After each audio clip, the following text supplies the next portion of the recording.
Although the Tibetan Book of the Dead is traditionally read in order to guide the spirit of the dead person, it is primarily meant to be studied and practiced during life, not only so that one will be able to remember it at the time of death, but because its teachings actually refer to this life just as much as they do to any future existence. Buddhism teaches that nothing is static or permanent. Life is a continuous flow of interconnected moments. The nature of each moment is determined by what has gone before, just as one's next birth is determined by one's actions during this lifetime. So we can say that life and death are actually both taking place at every instant. The word Bardo means an intermediate state, a gap or period of suspension when one situation has come to an end and another has not yet developed. It occurs in the interval between two states of mind, as well as between states of existence, such as birth and death. Any everyday situation of hesitation or uncertainty, or of inner conflict between opposing emotions, contains characteristics of the intermediate state. So do those extremes of emotion when one is on the edge of complete exhaustion, or feels one is approaching the borderline of insanity. At such moments of concentrated energy, one may suddenly enter a neutral state in which one feels completely free, calm, and detached. This is an intuitive glimpse of the ground of being, the nature of mind itself. It is called dharmata, the essence of things as they really are. It is described as indivisible emptiness and luminosity.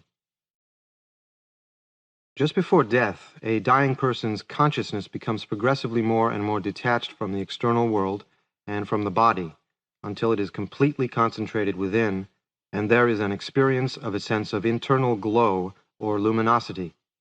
This is called the Bardo of the moment before death. After death, the consciousness is freed from the limitations of the physical body and is able to perceive a subtle level of existence where everything manifests as sounds and colors instead of solid material forms. Underlying all these appearances is a luminosity, the light of reality, and if one can recognize that and merge with it, one reaches the absolute level of dharmakaya. If one is unable to let go into that state, visions of the Buddhas and other divine beings appear, first in peaceful forms and then in wrathful forms, offering many different approaches to enlightenment. At the same time, our memories of the ordinary world of suffering, or samsara, also beckon us, appearing as paths of colored light leading us to future rebirth in one of the 6 realms of existence. Next come terrifying experiences of judgment by Mara, the Lord of Death, and the pursuit and torture by avenging demons. The fundamental teaching of the whole text is to recognize that these visions are the projections of one's own mind. As soon as one realizes this, one is liberated from the visions. Finally, if one has been unable to recognize this, one enters the bardo of becoming, the transition to a future birth in one of the 6 realms. Even at this point, there are still opportunities to recognize the luminosity, because the focus of the mind is concentrated by intense fear. Instead of escaping into a new form of existence, the consciousness in the bardo can stop and confront this fear, and so attain liberation from it. If this fails, the text gives instructions on choosing a new birth that will be of benefit to oneself and others. All these situations described in the Tibetan Book of the Dead can be seen as symbolic or visionary pictures of events and experiences in human life. For instance, even at the last minute, there is always the possibility of refusing to give in to anger or passion, refusing to be caught up in that world, and preventing the birth of some seemingly inevitable situation.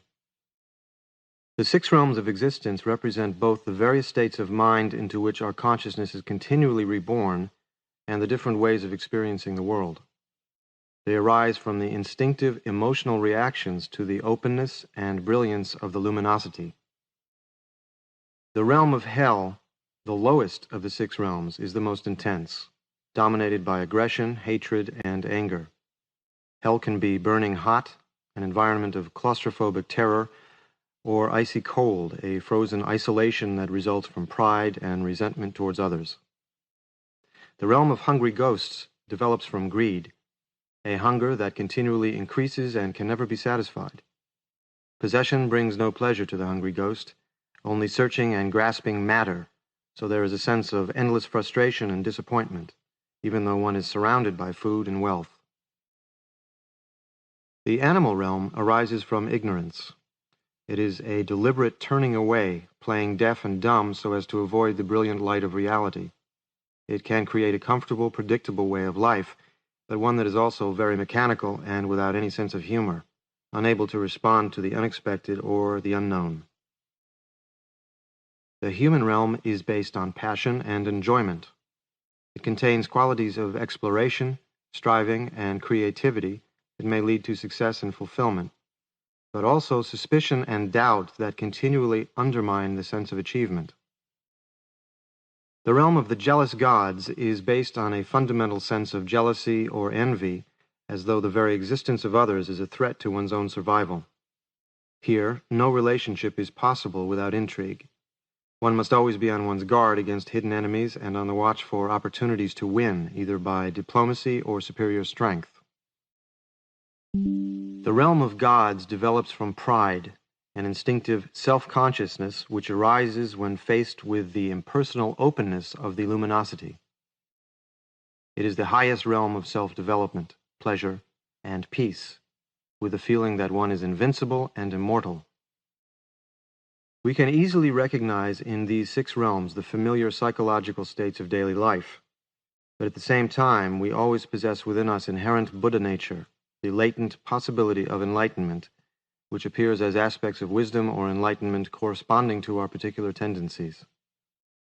In the intermediate state, they manifest as the 5 Tathagatas or Buddhas, inviting us to dissolve into the rays of light that stream out from their hearts.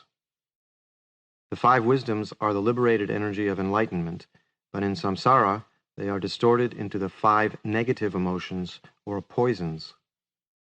They are also known as the 5 families, to which all living things belong. The first of the Tathagatas in the center of the mandala is Varochana, and his family is known simply as the Tathagata of Buddha family. It is associated with the basic poison of confusion or ignorance, which it deliberately ignores and out of which all the other poisons evolve. But Varochana also embodies the wisdom of Dharmadhatu, the limitless, all-pervading space in which everything exists as it really is, the truth that reverses ignorance.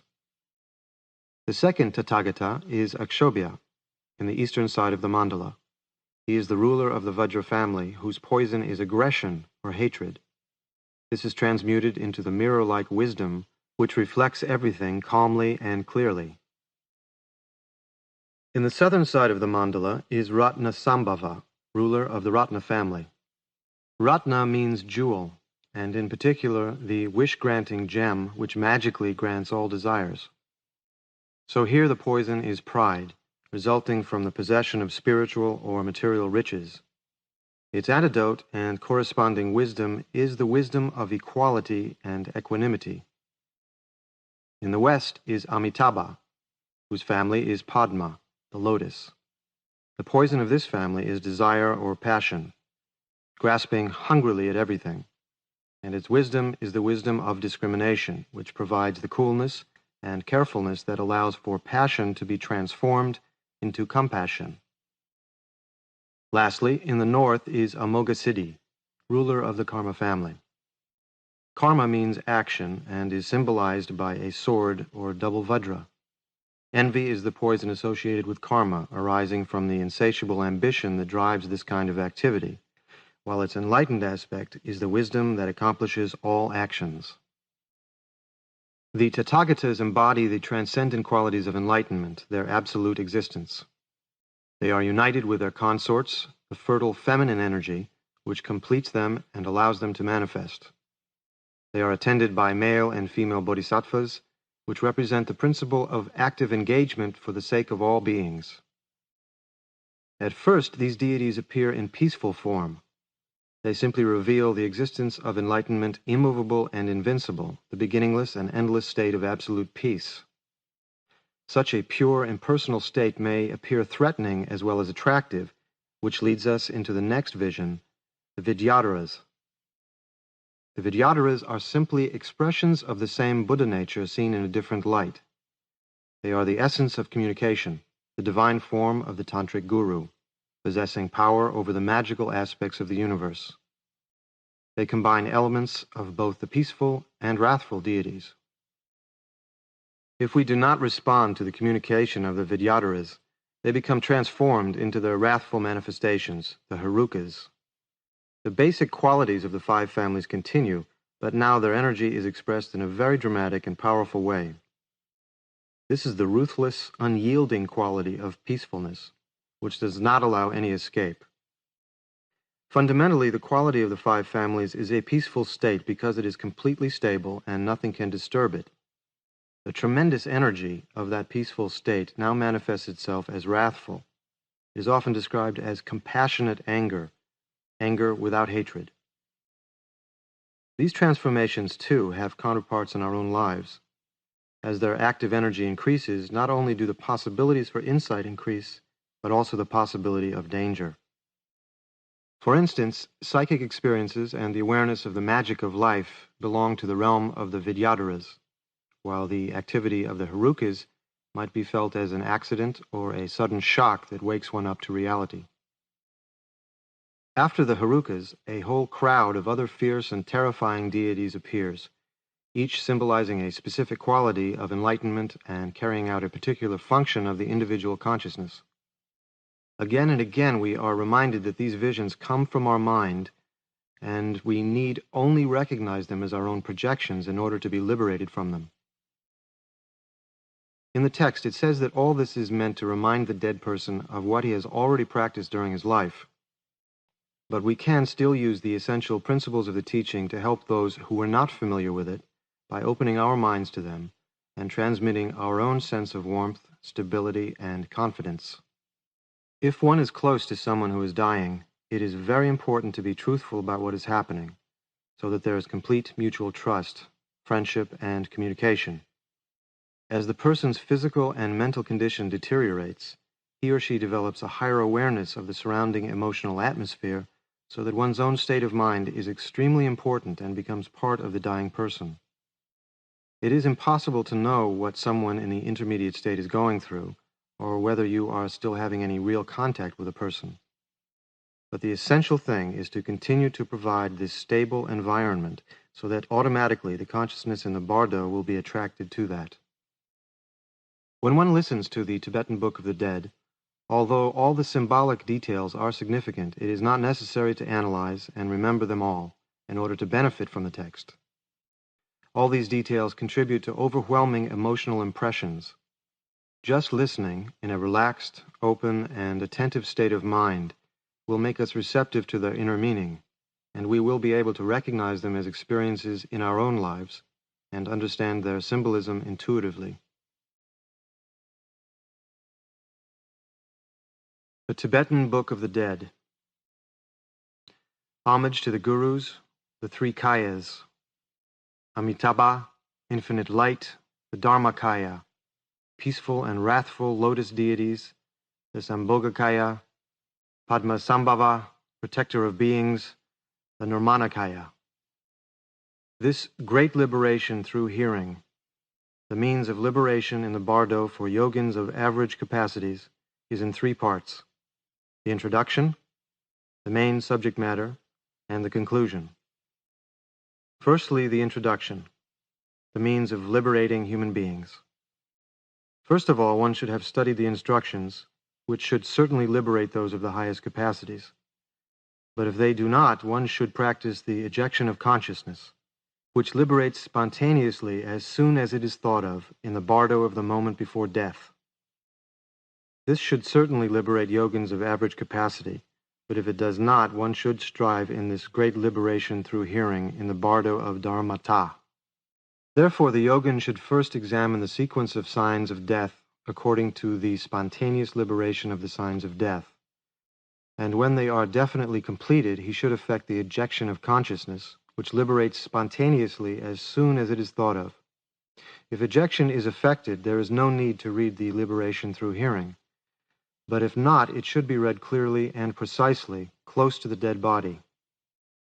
If the body is not present, one should sit on the dead person's bed or seat and, proclaiming the power of truth, call on his consciousness and read, imagining him sitting in front listening. At this time, sounds of crying and weeping are not good, so his relatives should be shut out. If the body is present, then during the interval between the ceasing of the breath and the ceasing of pulsation in the arteries, his guru, or a Dharma brother or sister whom he loved and trusted, should read this great liberation through hearing close to his ear. The teaching of the liberation through hearing. An elaborate offering should be made to the 3 jewels if the materials are available, but if they are not available, one should set out whatever there is and visualize the rest without limit. One should say the inspiration prayer calling on the Buddhas and Bodhisattvas for rescue 7 or 3 times. Then loudly recite the inspiration prayer for the deliverance from the dangerous pathway of the Bardo and the main verses of the Bardo. Then read the Great Liberation through hearing 7 or 3 times. It is in 3 parts, showing the luminosity in the Bardo of the moment before death, the great reminder of showing in the Bardo of Dharmata, and the instructions for closing the entrance to the womb of becoming. First, showing the luminosity in the Bardo of the moment before death. By having this read to them, all kinds of ordinary people who have received teachings but have not recognized although they are intelligent, or who have recognized but have practiced little, will recognize the basic luminosity and bypass the Bardo experience to reach the unoriginated Dharmakaya. The method of instruction. It is best if his principal guru from whom he requested teaching can be present, but otherwise a Dharma brother or sister with whom he has taken the Samaya vow, or a spiritual friend in the same lineage. If none of these are to be found, then someone who can read aloud clearly and precisely should read it several times. This will remind him of what his guru has shown him, and he will immediately recognize the basic luminosity and be liberated. There is no doubt. The time of instruction. When respiration has ceased, prana is absorbed into the wisdom duti, and luminosity free from complexities shines clearly in the consciousness. If prana is reversed and escapes into the right and left nadis, the Bardo state appears suddenly, so the reading should take place before the prana escapes into the right and left nadis. The length of time during which the inner pulsation remains after respiration has ceased is just about the time taken to eat a meal. The method of instruction. It is best if ejection of consciousness is effected when the respiration is just about to stop. But if it has not been effected, one should say these words. O child of noble family, now the time has come for you to seek a path. As soon as your breath stops, what is called the basic luminosity of the first Bardo, which your guru has already shown you, will appear to you. This is the Dharmata. Open and empty like space, luminous void, pure, naked mind, without center or circumference. Recognize then and rest in that state, and I too will show you at the same time. This should be firmly implanted in his mind by repeating it many times over in his ear until he stops breathing. Then, when the ceasing of the breath is heard, one should lay him down on the right side in the lion position and firmly press the 2 pulsating arteries which induce sleep until they have stopped throbbing. Then the prana which has entered the duti will not be able to go back and will be certain to emerge through the Brahmarandra. Now the showing should be read. At this time the first Bardo, which is called the luminosity of Dharmata, the undistorted mind of the Dharmakaya, arises in the mind of all beings. Ordinary people call this state unconscious because the prana sinks into the avaduti during the interval between the ceasing of the breath and of the pulsation. The time it lasts is uncertain, depending on the spiritual condition and the state of yogic training. It lasts for a long time in those who have practiced much, were steady in the meditation practice of tranquility and sensitive. In striving to show such a person, one should repeat the instruction until pus comes out from the apertures of his body. In wicked and insensitive people, it does not last longer than a single snapping of the fingers, but in some it lasts for the time taken to eat a meal. As most sutras and tantras say that this unconscious state lasts for 4.5 days, generally one should strive to show the luminosity for that length of time. The method of instruction. If he is able, he will work with himself from the instructions already given. But if he cannot by himself, then his guru, or a disciple of his guru, or a Dharma brother or sister who was a close friend, should stay nearby and read aloud clearly the sequence of the signs of death. Now the sign of earth dissolving into water is present, water into fire, fire into air, air into consciousness.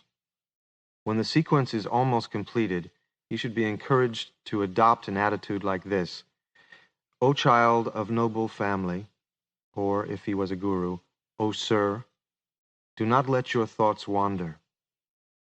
This should be spoken softly in his ear. In the case of a Dharma brother or sister or anyone else, one should call him by name and say these words: O child of noble family, that which is called death has now arrived, and you should adopt this attitude. I have arrived at the time of death, so now, by means of this death, I will adopt only the attitude of the enlightened state of mind, friendliness and compassion, and attain perfect enlightenment for the sake of all sentient beings, as limitless as space. With this attitude, at this special time, for the sake of all sentient beings, I will recognize the luminosity of death as the Dharmakaya, and attaining in that state the supreme realization of the great symbol, I will act for the good of all beings. If I do not attain this, I will recognize the Bardo state as it is, and attaining the indivisible great symbol form in the Bardo, I will act for the good of all beings as limitless as space in whatever way will influence them. Without letting go of this attitude, you should remember and practice whatever meditation teaching you have received in the past. These words should be spoken distinctly with the lips close to his ears, so as to remind him of his practice without letting his attention wander for even a moment.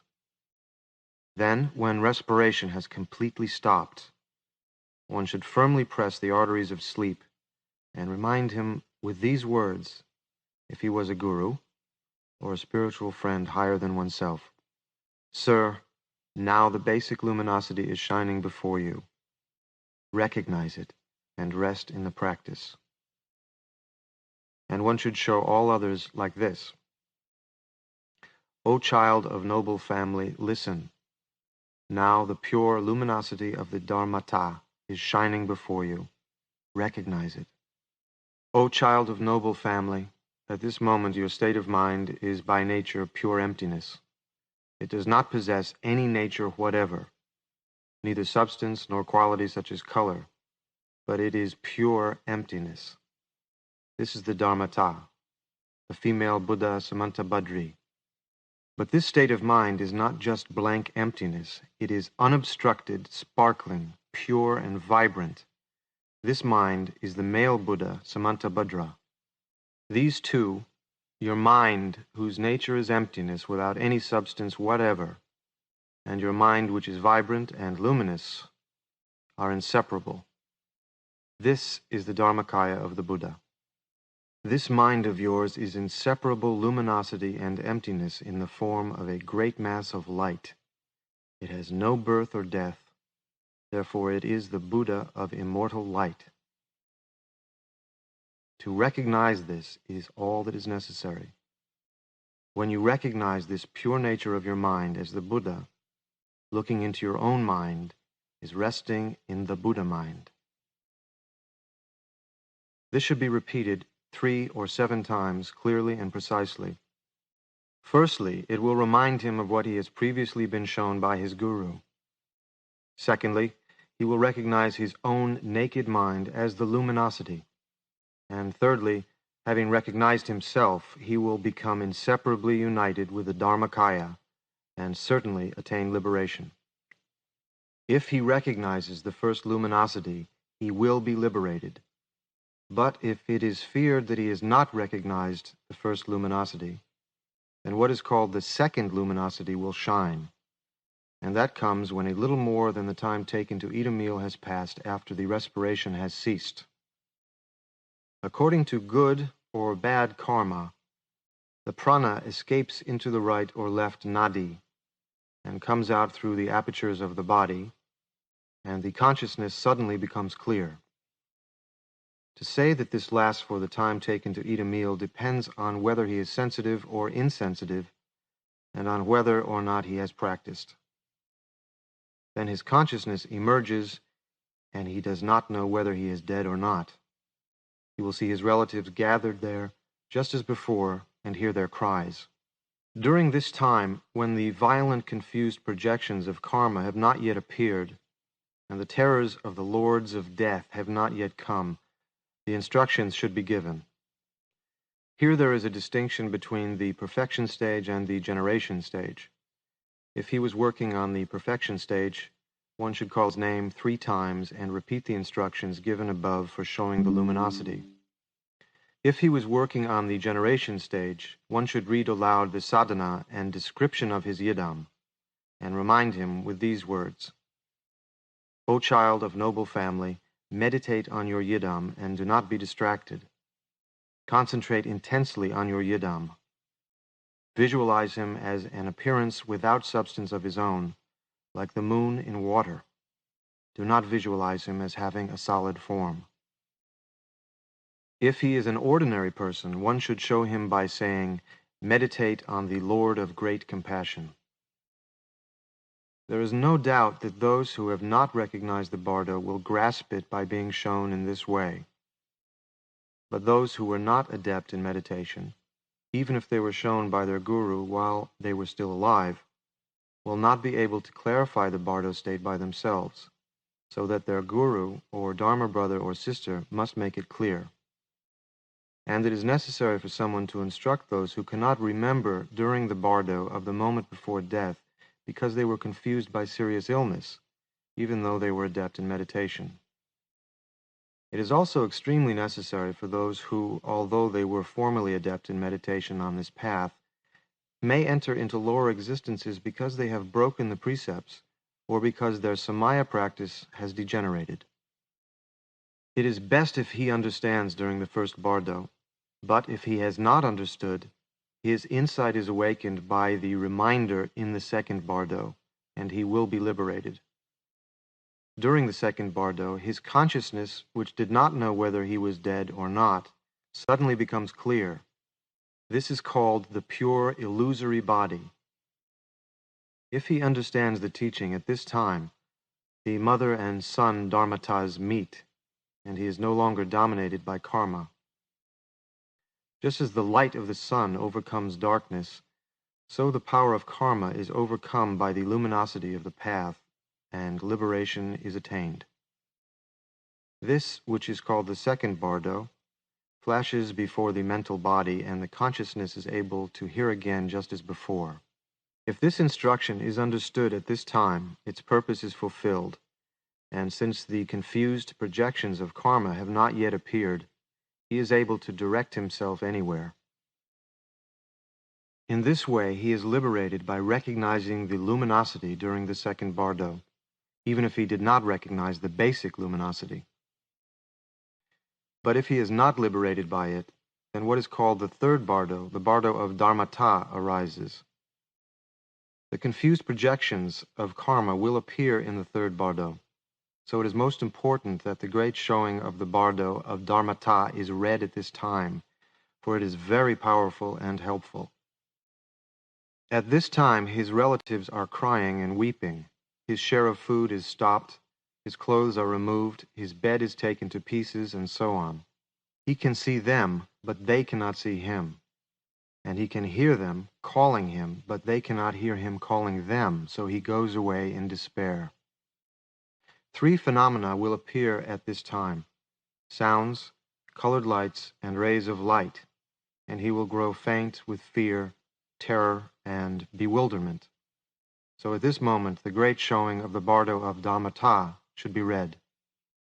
Calling the dead person by name, one should say these words very distinctly. O child of noble family, listen carefully without distraction.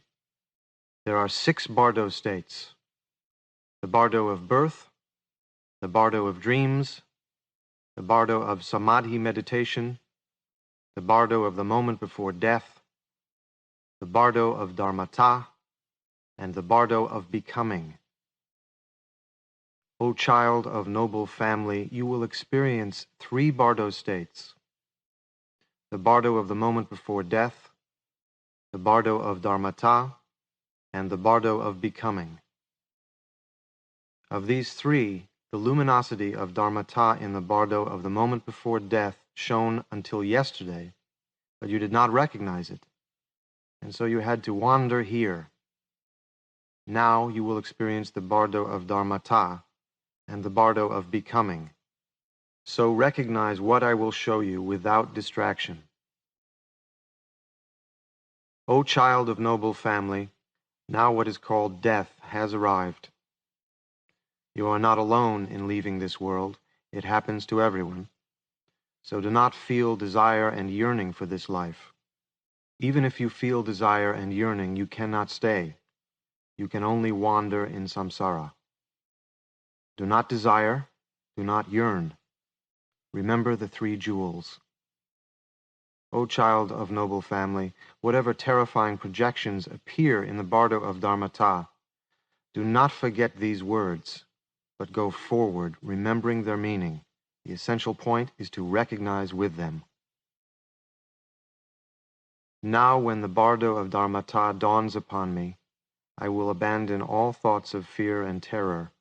I will recognize whatever appears as my projection and know it to be a vision of the Bardo. Now that I have reached this crucial point, I will not fear the peaceful and wrathful ones, my own projections. Go forward saying these words clearly and distinctly and remembering their meaning. Do not forget them, for the essential point is to recognize with certainty that whatever appears, however terrifying, is your own projection. O child of noble family, when your body and mind separate, the Dharmata will appear, pure and clear yet hard to discern, luminous and brilliant, with terrifying brightness, shimmering like a mirage on a plain in spring. Do not be afraid of it. Do not be bewildered. This is the natural radiance of your own Dharmata. Therefore, recognize it. A great roar of thunder will come from within the light, the natural sound of Dharmata, like 1,000 thunderclaps simultaneously. This is the natural sound of your Dharmata, so do not be afraid or bewildered. You have what is called a mental body of unconscious tendencies. You have no physical body of flesh and blood, so whatever sounds, colors, and rays of light occur, they cannot hurt you, and you cannot die. It is enough simply to recognize them as your projections. Know this to be the Bardo state. O child of noble family, if you do not recognize them in this way as your own projections, whatever meditation practice you have done during your life, if you have not met with his teaching, the colored lights will frighten you, the sounds will bewilder you, and the rays of light will terrify you. If you do not understand this essential point of the teaching, you will not recognize the sounds, lights, and rays, and so you will wander in samsara. O child of noble family, after being unconscious for 4.5 days, you will move on, and awakening from your faint, you will wonder what has happened to you. So recognize it as the Bardo state. At that time, samsara is reversed, and everything you see appears as lights and images. The whole of space will shine with a blue light, and blessed Vairochana will appear before you from the central realm, all-pervading circle. His body is white in color. He sits on a lion throne, holding an 8-spoked wheel in his hand and embracing his consort, the queen of Vajra space. The blue light of the skanda of consciousness in its basic purity, the wisdom of the Dharma Dhatu, luminous, clear, sharp, and brilliant, will come towards you from the heart of Vairochana and his consort, and pierce you so that your eyes cannot bear it. At the same time, together with it, the soft white light of the gods will also come towards you and pierce you. At that time, under the influence of bad karma, you will be terrified and escape from the wisdom of the Dharma Dhatu with its bright blue light. But you will feel an emotion of pleasure towards the soft white light of the gods. At that moment, do not be frightened and bewildered by the luminous, brilliant, very sharp, and clear blue light of supreme wisdom, for it is the light ray of the Buddha, which is called the wisdom of the Dharma Dhatu. Be drawn to it with faith and devotion, and supplicate it, thinking, it is the light ray of Blessed Vairochana's compassion. I take refuge in it. It is Blessed Vairochana coming to invite you to the dangerous pathway of the Bardo. It is the light ray of Vairochana's compassion. Do not take pleasure in the soft white light of the gods. Do not be attracted to it or yearn for it. If you are attracted to it, you will wander in the realm of the gods and circle among the 6 kinds of existence. It is an obstacle blocking the path of liberation, so do not look at it, but feel longing for the bright blue light, and repeat this inspiration prayer after me with intense concentration on Blessed Vairochana. When through intense ignorance I wander in samsara, on the luminous light path of the Dharma Dhatu wisdom, may Blessed Vairochana go before me, his consort, the Queen of Vajra space, behind me. Help me to cross the Bardo's dangerous pathway and bring me to the perfect Buddha state. By saying this inspiration prayer with deep devotion, he will dissolve into rainbow light in the heart of Blessed Vairochana and his consort, and become a Sambhogakaya Buddha in the central realm, the densely arrayed. But if, even after being shown, he is afraid of the lights and the rays because of his aggression and veils of error, and he escapes, and if he is confused even after saying the prayer, then on the 2nd day Vajrasattva's circle of deities will come to invite him, together with his bad karma, which leads to hell. So, to show him, one should call the dead person by name and say these words: O child of noble family, listen without distraction. On the 2nd day, a white light, the purified element of water, will shine, and at the same time the blessed Vajrasattva Akshobhya will appear before you from the eastern realm of complete joy. His body is blue in color. He holds a 5-pointed vajra in his hand and sits on an elephant throne embracing his consort Buddha Lochana. He is accompanied by the 2 male bodhisattvas, Kshitigarbha and Maitreya, and the 2 female bodhisattvas, Lasya and Pushpa, so that 6 Buddhas' forms appear. The white light of the skanda of form in its basic purity, the mirror-like wisdom, dazzling white, luminous, and clear, will come towards you from the heart of Vajrasattva and his consort, and pierce you so that your eyes cannot bear to look at it. At the same time, together with the wisdom light, the soft smoky light of hell beings will also come towards you and pierce you. At that time, under the influence of aggression, you will be terrified and escape from the brilliant white light, but you will feel an emotion of pleasure towards the soft smoky light of the hell beings. At that moment, do not be afraid of the sharp, brilliant, luminous, and clear white light, but recognize it as wisdom. Be drawn to it with faith and longing, and supplicate it, thinking, it is the light ray of Blessed Vajrasattva's compassion. I take refuge in it. It is Blessed Vajrasattva coming to invite you to the terrors of the Bardo.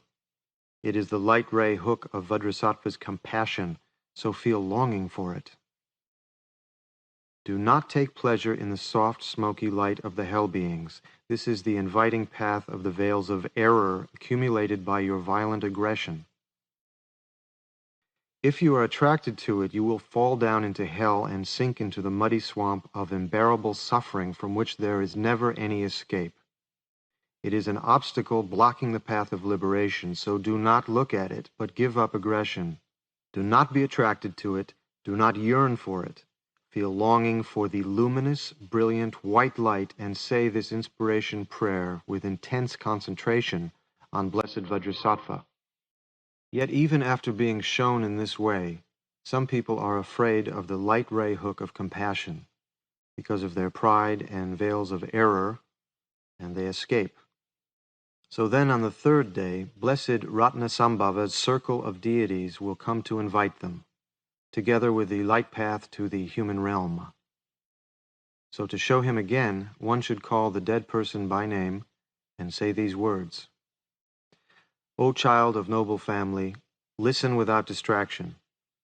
On the third day, a yellow light, the purified element of earth, will shine, and at the same time, Blessed Ratnasambhava will appear before you from the yellow southern realm, the glorious. His body is yellow in color. He holds a wish-fulfilling jewel in his hand and sits on a horse throne, embracing his consort Mamaki. He is accompanied by the two male bodhisattvas Akashagarbha and Samantabhadra, and the two female bodhisattvas Mala and Dupa, so that 6 Buddha forms appear out of the space of rainbow light.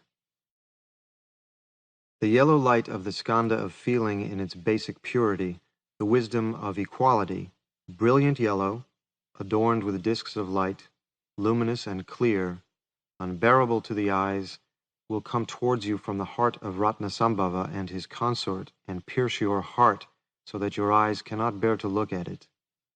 At the same time, together with the wisdom light, the soft blue light of human beings will also pierce your heart. At that time, under the influence of pride, you will be terrified and escape from the sharp, clear yellow light, but you will feel an emotion of pleasure and attraction towards the soft blue light of human beings. At that moment, do not be afraid of the yellow light, luminous and clear, sharp and bright, but recognize it as wisdom. Let your mind rest in it, relaxed, in a state of non-action, and be drawn to it with longing. If you recognize it as the natural radiance of your own mind, even though you do not feel devotion and do not say the inspiration prayer, all the forms and lights and rays will merge inseparably with you, and you will attain enlightenment. If you cannot recognize it as the natural radiance of your own mind, supplicate it with devotion, thinking, it is the light ray of Blessed Ratnasambhava's compassion. I take refuge in it. It is the light ray hook of Blessed Ratnasambhava's compassion, so feel longing for it. Do not take pleasure in the soft blue light of human beings. That is the inviting light path of unconscious tendencies accumulated by your intense pride. If you are attracted to it, you will fall into the human realm and experience birth, old age, death, and suffering, and never escape from the muddy swamp of samsara. It is an obstacle blocking the path of liberation, so do not look at it, but give up pride, give up your unconscious tendencies. Do not be attracted to it, do not yearn for it. Feel longing for the luminous, brilliant white light, and say this inspiration prayer with intense, one-pointed concentration on Blessed Ratnasambhava. When through intense pride I wander in samsara, on the luminous light path of the wisdom of equality, may Blessed Ratnasambhava go before me, his consort Mamaki behind me, help me to cross the Bardo's dangerous pathway and bring me to the perfect Buddha state. By saying this inspiration prayer with deep devotion, you will dissolve into rainbow light in the heart of Blessed Ratnasambhava and his consort, and become a Sambhogakaya Buddha in the southern realm, the glorious. By being shown in this way, liberation is certain, however weak one's capacities may be.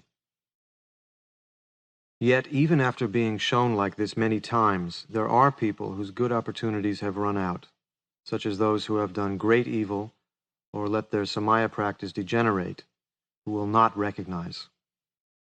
Disturbed by desire and veils of error, they will be afraid of the sounds and lights and will escape. So then on the fourth day, blessed Amitabha's circle of deities will come to invite them, together with the light path of the hungry ghosts built from desire and meanness. To show him again, one should call the dead person by name and say these words: O child of noble family, listen without distraction. On the fourth day, a red light, the purified element of fire, will shine, and at the same time, blessed Amitabha will appear before you from the red western realm, the blissful. His body is red in color, he holds a lotus in his hand and sits on a peacock throne, embracing his consort Pandaravasini. He is accompanied by the two male bodhisattvas, Avalokiteshvara and Manjushri, and the two female bodhisattvas, Gita and Aloka, so that 6 Buddha forms appear out of the space of rainbow light. The red light of the skandha of perception in its basic purity, the wisdom of discrimination, brilliant red, adorned with discs of light, luminous and clear, sharp and bright, will come from the heart of Amitabha and his consort and pierce your heart so that your eyes cannot bear to look at it. Do not be afraid of it. At the same time, together with the wisdom light, the soft yellow light of the hungry ghosts will also shine. Do not take pleasure in it. Give up desire and yearning.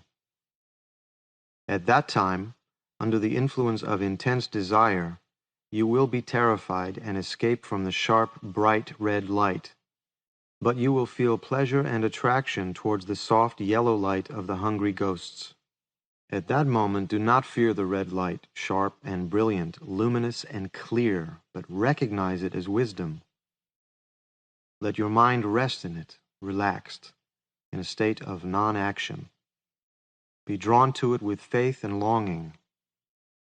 If you recognize it as your own natural radiance, even if you do not feel devotion and do not say the inspiration prayer, all the forms and lights and rays will merge inseparably with you, and you will attain enlightenment. If you cannot recognize it in this way, supplicate it with devotion, thinking, it is the light ray of blessed Amitabha's compassion. I take refuge in it. It is the light ray hook of blessed Amitabha's compassion. Feel devotion and do not escape. Even if you escape, it will stay with you inseparably. Do not be afraid. Do not be attracted to the soft yellow light of the hungry ghosts. That is the light path of unconscious tendencies accumulated by your intense desire. If you are attracted to it, you will fall into the realm of the hungry ghosts and experience unbearable misery from hunger and thirst.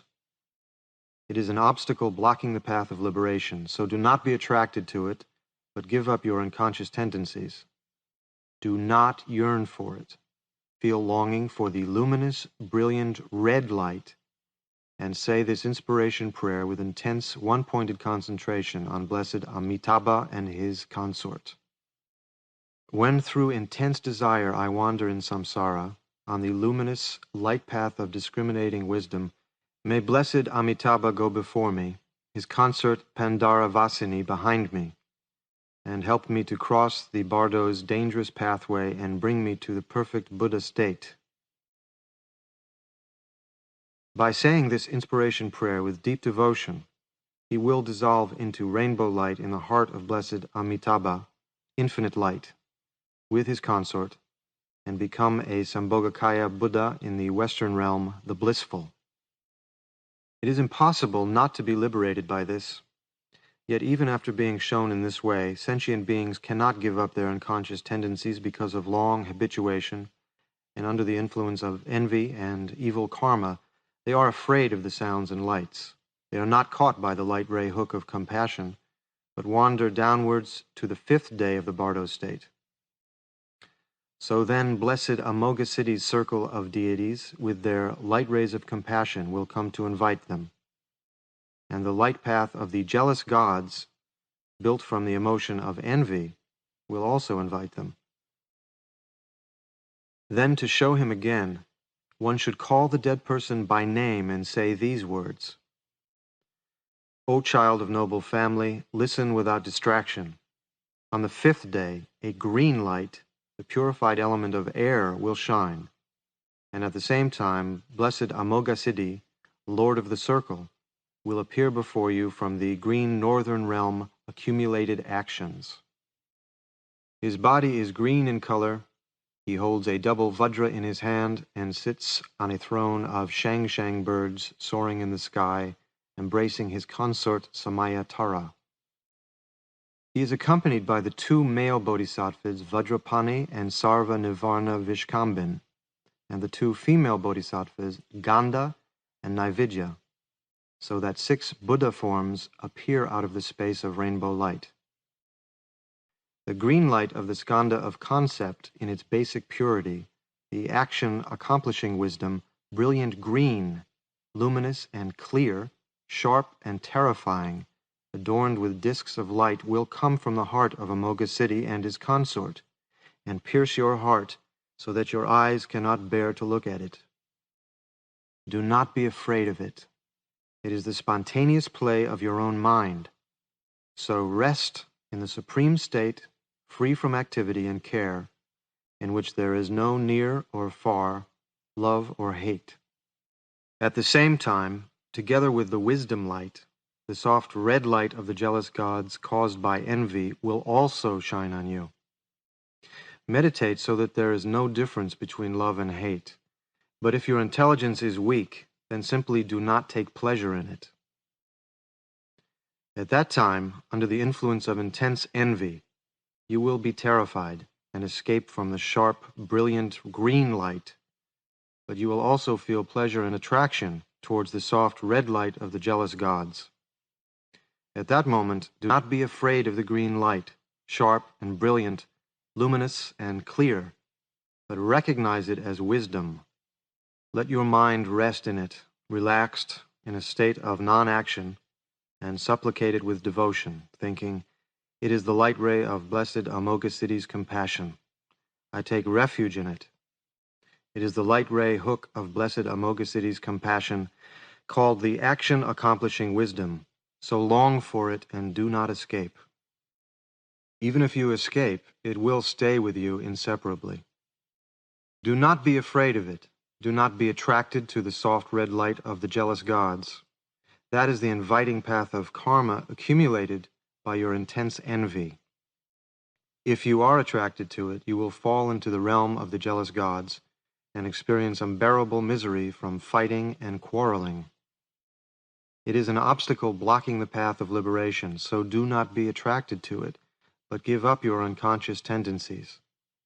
Feel longing for the luminous, brilliant green light and say this inspiration prayer with intense, one-pointed concentration of blessed Amoghasiddhi and his consort. When through intense envy I wander in samsara, on the luminous light path of action-accomplishing wisdom, may blessed Amoghasiddhi go before me, his consort Samayatara behind me, help me to cross the Bardo's dangerous pathway and bring me to the perfect Buddha state. By saying this inspiration prayer with deep devotion, he will dissolve into rainbow light in the heart of blessed Amoghasiddhi and his consort, and become a Sambhogakaya Buddha in the northern realm, perfected actions. However weak his good karmic results may be, by being shown like this in many stages, if he does not recognize at one, he will at another, so it is impossible not to be liberated. But even after being shown in this way many times, those who have been habituated to many unconscious tendencies for a long time and have never become familiar with the pure visions of the 5 wisdoms are carried backwards by their bad tendencies, even though they are shown. So they are not caught by the light ray hook of compassion, but become bewildered and frightened by the lights and rays and wander downwards, So then on the sixth day the Buddhas of the five families with their consorts and attendant deities will appear simultaneously, and at the same time the lights of the six realms will also shine simultaneously. To show him, one should call the dead person by name and say these words: O child of noble family, listen without distraction. Even though you were shown when the light of each of the five families appeared until yesterday, under the influence of bad tendencies you were bewildered by them, and so you have remained here until now. If you had recognized the natural radiance of the wisdoms of those five families as your own projection, you would have dissolved into rainbow light in the body of one of the five families and become a Sambhogakaya Buddha. But because you did not recognize, you have gone on wandering here until this time. So now watch without distraction. Now the five families will appear all together, and what is called the four wisdoms combined will come to invite you. Recognize them. O child of noble family, the four colored lights of the four purified elements will shine. At the same time, the Buddha Vajrayana and his consort will appear just as before from the central realm all-pervading circle. The Buddha Vajrasattva, with his consort and attendants, will appear from the eastern realm complete joy. The Buddha Ratnasambhava, with his consort and attendants, will appear from the southern realm, the glorious. The Buddha Amitabha, with his consort and attendants, will appear from the western blissful realm of lotuses, and the Buddha Amoghasiddhi, with his consort and attendants, will appear from the northern realm, perfected actions, out of the space of rainbow light. O child of noble family, beyond those Buddhas of the five families, the wrathful guardians of the gates will also appear. Vijaya, the victorious; Yamantaka, destroyer of death; Hayagriva, the horse-necked; and Amrita Kundali, coil of nectar. And the female guardians of the gates: Ankusha, the hook; Pasha, the noose; Shunkala, the chain; and Ganta, the bell. The six sages, the blessed ones, will also appear. Indra, of the 100 sacrifices, sage of the gods; Vemachitra, splendid robe, sage of the jealous gods; the lion of the Shakyas, sage of human beings; Dhruva Singha, steadfast lion, sage of the animals; Jvalamukha, flaming mouth, sage of the hungry ghosts; and Dharmaraja, the Dharma king, sage of the hell beings. Samantabhadra and Samantabhadri, the all-good father and mother of all the Buddhas, will also appear. These 42 deities of the Sambhogakaya will emerge from within your own heart and appear before you. They are the pure form of your own projections, so recognize them. O child of noble family, those realms too do not exist anywhere else, but lie in the four directions of your heart, with the center as fifth, and now they emerge from within your heart and appear before you. Those images too do not come from anywhere else, but are the primordial, spontaneous play of your mind. So recognize them in this way. O child of noble family, those images are neither large nor small, but perfectly proportioned. They each have their own adornments, their costume, their color, their posture, their throne, and their symbol. They are spread out in 5 couples. Each of the 5 is encircled by a halo of the 5 colored lights. The whole mandala, the male and female deities of the families, will appear completely, all at once.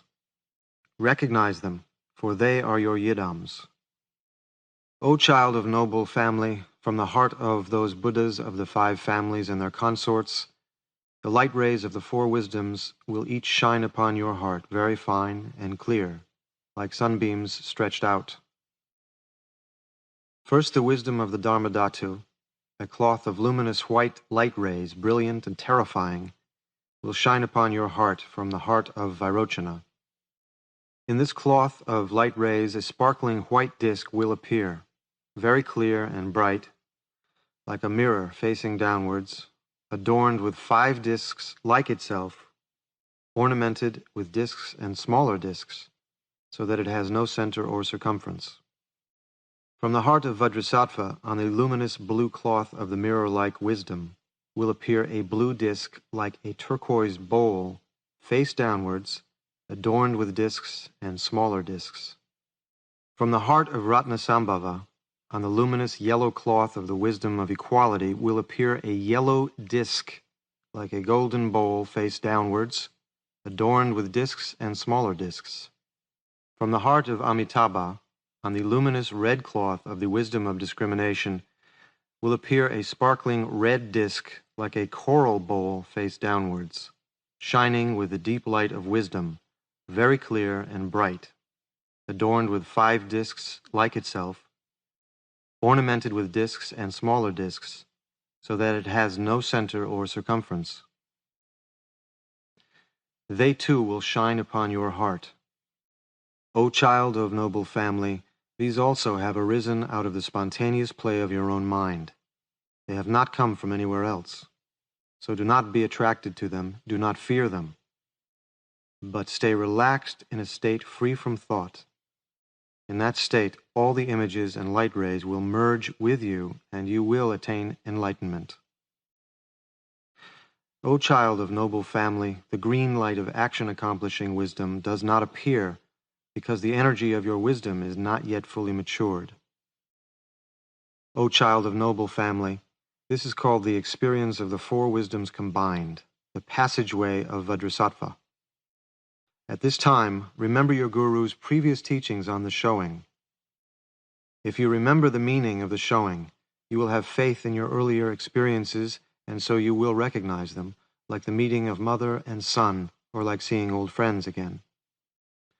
As though cutting off doubt, you will recognize your own projections and enter the pure, changeless path of the Dharmata. And through that faith, a continuous meditative state will arise, and you will dissolve into the great self-existing form of wisdom and become a Sambhogakaya Buddha who never falls back. O child of noble family, together with the wisdom lights, the lights of the impure, illusory 6 realms will shine. The soft white light of the gods, the soft red light of the jealous gods, the soft blue light of human beings, the soft green light of the animals, the soft yellow light of the hungry ghosts, and the soft smoky light of hell beings. These 6 will shine together with the pure wisdom lights. At that moment, do not grasp or be attracted to any of them, but stay relaxed in a state free from thought. If you are afraid of the pure wisdom lights and attracted to the impure lights of the 6 realms, you will take on the body of a creature of the 6 realms, and you will grow weary, for there is never any escape from the great ocean of the misery of samsara. O child of noble family, if you have not been shown by a guru's instruction, you will be afraid of those images and pure wisdom lights, and attracted to the impure lights of samsara.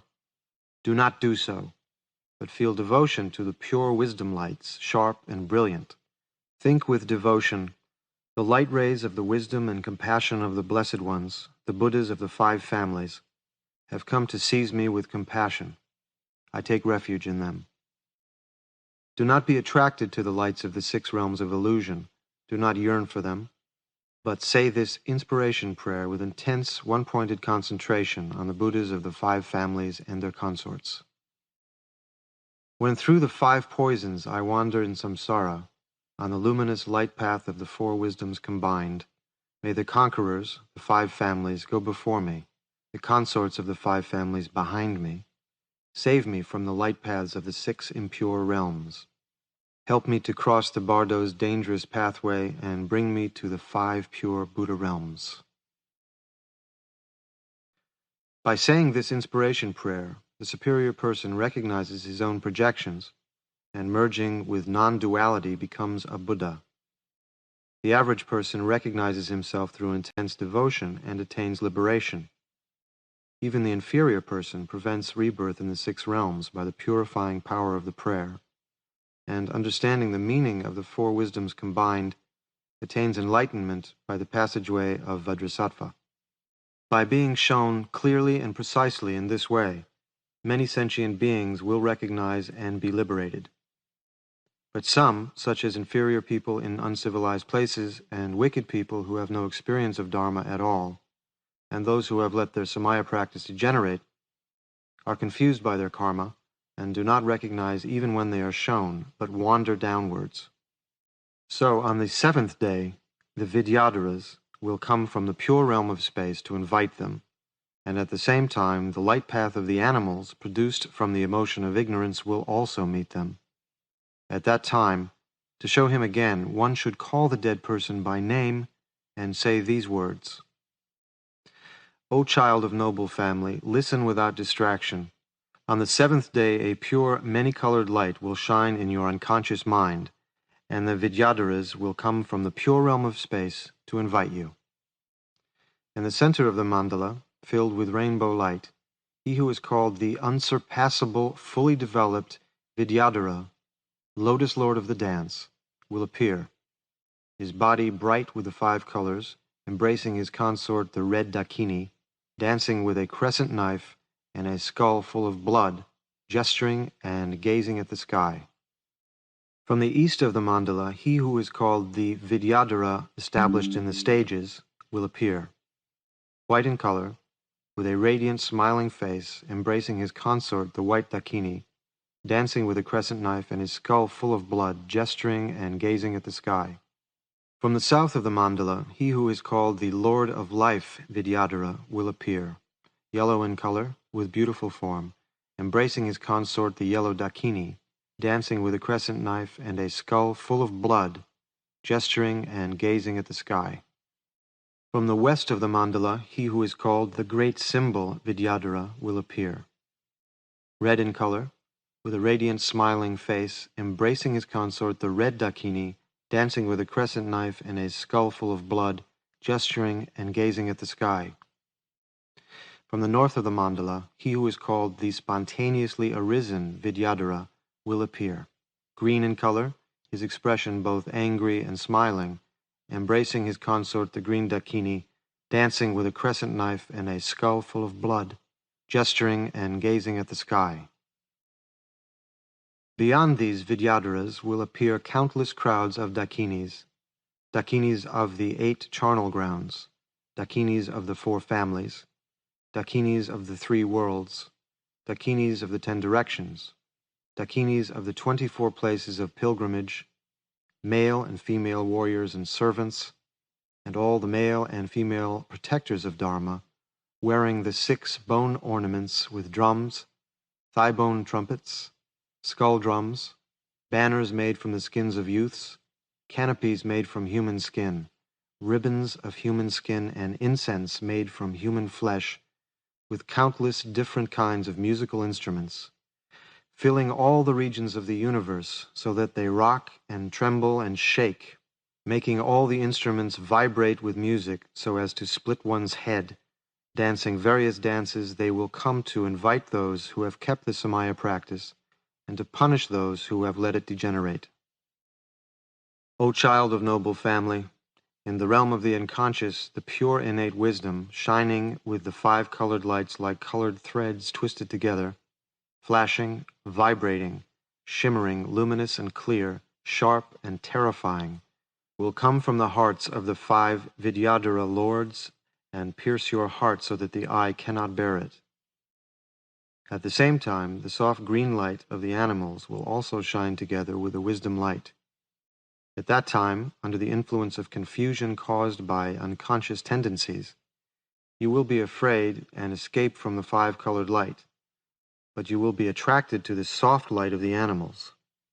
At that moment, do not be afraid of the bright, sharp, 5-colored light. Do not fear it, but recognize it as wisdom.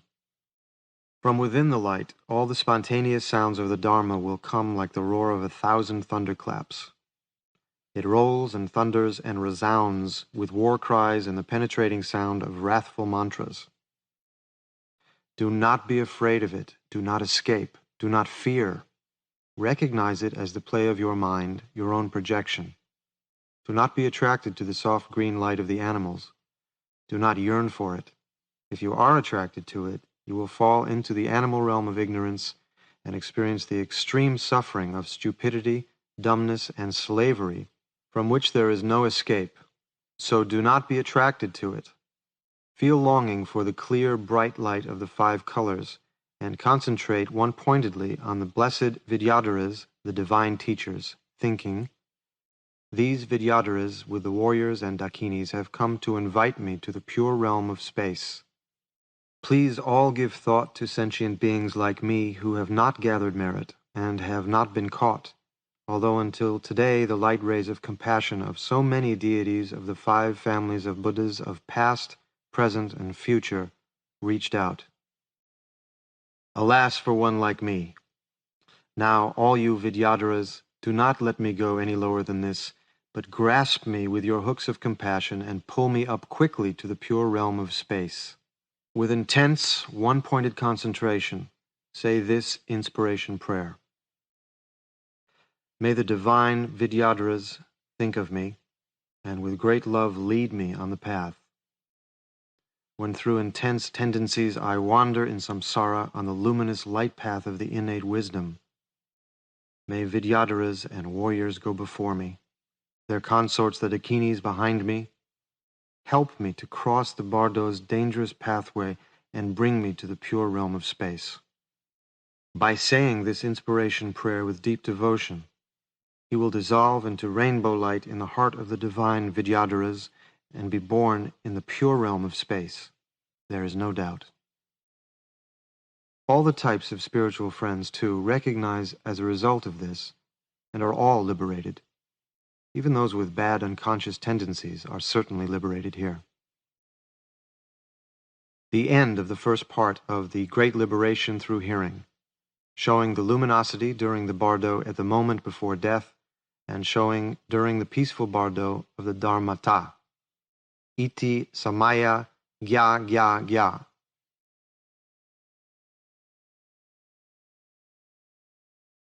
Now it will be taught how the Bardo of the wrathful deities appears. Up to now there have been 7 stages in the dangerous pathway of the Bardo of the peaceful deities, and by being shown at each of the stages, even if he has not recognized at one, he will have at another, and boundless attainments of liberation occur. But although many are liberated like this, sentient beings are great in number. Bad karma is very strong.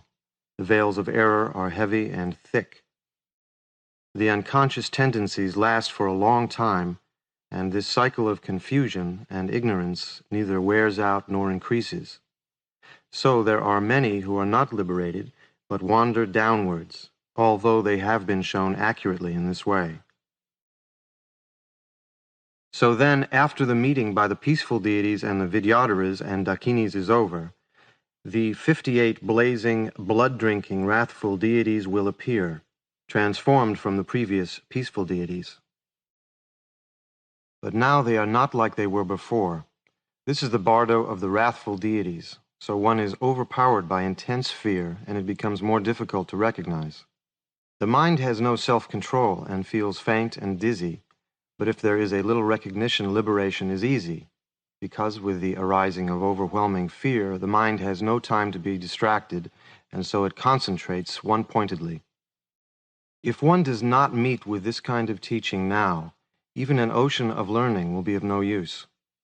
At this point, even teachers who observe the monastic rule and great philosophers are confused and do not recognize, so they go on wandering in samsara. It is even more so for ordinary people. Escaping from the intense fear, they fall into the lower realms and suffer misery. But a tantric yogin, even if he is the lowest of the low, will recognize the blood-drinking deities as yidams as soon as he sees them, like meeting old friends, so he will trust them, and merging inseparably with them become a Buddha. The secret is that in the human world he visualized the forms of these blood-drinking deities and worshipped them, and even if he only looked at their images drawn in pictures or 3-dimensional figures, and so on, he will recognize the forms appearing here and attain liberation. But however much effort the philosophers and teachers who observed the rule made in religious practice, and however clever they were at preaching the scriptures in the human world, when they die, there will not be any signs such as jewel-like relics, rainbows, and so on. While they were alive, they cast abuse at the tantras and could not accommodate them in their minds. They did not know the tantric deities, therefore they cannot recognize them when they appear in the Bardo either. Suddenly seeing something they have never seen before, they think of it as an enemy and feel aggression towards it, and as a result they go to the lower realms. That is the reason why, however good those philosophers and observers of the rule were, since they did not practice the tantras, signs such as various kinds of jewel-like relics and rainbows do not occur among them. A follower of Tantra, even if he is the lowest of the low, however coarsely he behaved in this world and however uncultured and unrefined he was, even if he was unable to practice the Tantric teachings, just because he had faith in the Tantras and did not have any doubt or disbelief, will attain liberation at this point. So although his behavior was unconventional in the human world, when he dies, at least one sign, such as jewel-like relics or rainbows, will appear. This is because this tantric teaching has very great power. Tantric yogins who are above average, who have meditated on the visualization and complete practices, and practiced recitation of heart mantras and so on, need not wander so far down in the Bardo of Dharmata. But as soon as they stop breathing, the Vidyadharas, warriors, and Dakinis will invite them to the pure realm of space. As a sign of this, the sky clears and they dissolve into rainbow light, and rain of flowers, fragrance of incense, sounds of musical instruments in the air, light rays, jewel-like relics, and so on appear. These are the signs. Therefore, those philosophers and observers of the rule, followers of Tantra who have let their Samaya practice degenerate, and all ordinary people have no means except this great liberation through hearing. Meditators who have practiced the great symbol and great completion meditations and so on will recognize the luminosity in the Bardo of the moment before death and reach the Dharmakaya, so it is absolutely unnecessary to read this great liberation through hearing. If they recognize the luminosity during the Bardo of the moment before death, they will reach the Dharmakaya. If they recognize during the Bardo of Dharmata, when the peaceful and wrathful deities appear, they will reach the Sambhogakaya. If they recognize during the Bardo of becoming, they will reach the Nirmanakaya and be born in a better situation, where they will meet with this teaching, and since the results of actions continue into the next life, that is why this great liberation through hearing is a teaching which enlightens without meditation, a teaching which liberates just by being heard, a teaching which leads great sinners on the secret path, a teaching which severs ignorance in one moment, a profound teaching which gives perfect instantaneous enlightenment, so that sentient beings whom it has reached cannot possibly go to lower existences. Both it and the liberation through wearing should be read aloud, for the two combined are like a golden mandala inlaid with turquoise. Now that the great necessity of the liberation through hearing has been taught in this way, it will be shown how the Bardo of the wrathful deities appears. Calling the dead person 3 times by name, one should say these words: O child of noble family, listen without distraction. Although the Bardo of the peaceful deities has already appeared, you did not recognize, so you have wandered further on to hear. Now on the 8th day, the blood-drinking, wrathful deities will appear. Recognize them without being distracted. O child of noble family, he who is called glorious great Buddha Haruka will emerge from within your own brain and appear before you actually and clearly. His body is wine-colored, with 3 heads, 6 arms, and 4 legs spread wide apart. The right face is white, the left one red, and the center one wine-colored. His body blazes like a mass of light. His 9 eyes gaze into yours with a wrathful expression. His eyebrows are like flashes of lightning. His teeth gleam like copper. He laughs aloud with shouts of ah la la and ha ha, and sends out loud whistling noises of shoo. His red gold hair flies upwards blazing. His heads are crowned with dried skulls and the sun and moon. His body is garlanded with black serpents and fresh skulls. His 6 hands hold a wheel in the first hand on the right, an axe in the middle, and a sword in the last, a bell in the first on the left, a plowshare in the middle, and a skull cap in the last. His consort Buddha, Krodishvari, embraces his body, with her right hand clasped around his neck and her left hand holding a skull full of blood to his mouth. He sends out loud palatal sounds and roaring sounds of thunder. Flames of wisdom shoot out from between the blazing vajra hairs of his body. He stands on a throne supported by Garudas, with one pair of legs bent and the other stretched out. Do not be afraid of him. Do not be terrified. Do not be bewildered. Recognize him as the form of your own mind. He is your yidam, so do not be afraid. He is really blessed Vairochana with his consort, so do not fear. Recognition and liberation are simultaneous. When this is said, he will recognize the yidam, and merging inseparably with it, become a Buddha in the Sambhogakaya. But if he is afraid of it and escapes, and so does not recognize, then on the 9th day the blood-drinking manifestation of the Vajra family will come to invite him. So to show him again, one should call the dead person by name and say these words. O child of noble family, listen without distraction. On the 9th day, the blood-drinking manifestation of the Vajra family, called Blessed Vajraharuka, will emerge from the eastern quarter of your brain and appear before you. His body is dark blue in color, with 3 heads, 6 arms, and 4 legs spread wide apart. The right face is white, the left one red, and the center one blue. His 6 hands hold a vajra in the first on the right, a skull cap in the middle, and an axe in the last, a bell in the first on the left, a skull cup in the middle, and a plowshare in the last. His consort Vajra Krodishvari embraces his body, with her right hand clasped around his neck and her left hand holding a skull full of blood to his mouth. Do not be afraid of him. Do not be terrified. Do not be bewildered. Recognize him as the form of your own mind. He is your yidam, so do not be afraid. He is really blessed Vajrasattva with his consort, so have devotion. Recognition and liberation are simultaneous.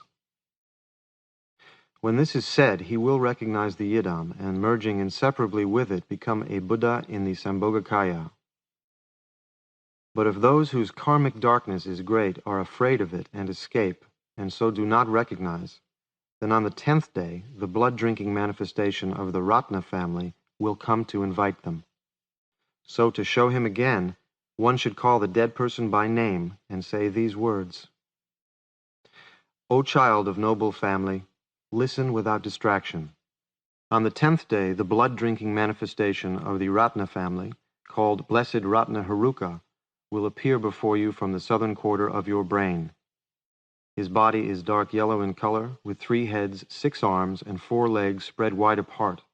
The right face is white, the left one red, and the center one blazing dark yellow. His 6 hands hold a jewel in the first on the right, a trident bearing 3 human heads in the middle, and a club in the last, a bell in the first on the left, a skull cup in the middle, and a trident in the last. His consort, Ratna Krodishvari, embraces his body, with her right hand clasped around his neck and her left hand holding a skull full of blood to his mouth. Do not be afraid of him. Do not be terrified. Do not be bewildered. Recognize him as the form of your own mind. He is your yidam, so do not be afraid. He is really blessed Ratnasambhava with his consort, so feel longing. Recognition and liberation are simultaneous. When this is said, he will recognize the yidam, and merging inseparably with it, become a Buddha. But if, even after being shown like this, he is pulled back by evil unconscious tendencies and is afraid and escapes, and so does not recognize the yidam, If even when he sees Yamantaka he does not recognize him, then on the 11th day the blood-drinking manifestation of the Padma family will come to invite him. So, to show him again, one should call the dead person by name and say these words: O child of noble family, listen without distraction. On the 11th day, the blood-drinking manifestation of the Padma family, called Blessed Padma Haruka, will emerge from the western quarter of your brain and appear before you clearly in union with his consort. His body is dark red in color, with 3 heads, 6 arms, and 4 legs spread wide apart. The right face is white, the left one blue, and the center one dark red. His 6 hands hold a lotus in the first on the right, a trident bearing 3 human heads in the middle, and a rod in the last, a bell in the first on the left, a skull cup filled with blood in the middle, and a small drum in the last. His consort, Padma Krodishvari, embraces his body, with her right hand clasped around his neck and her left hand holding a skull full of blood to his mouth. Do not be afraid of him. Do not be terrified. Do not be bewildered. Be joyful and recognize him as the form of your own mind.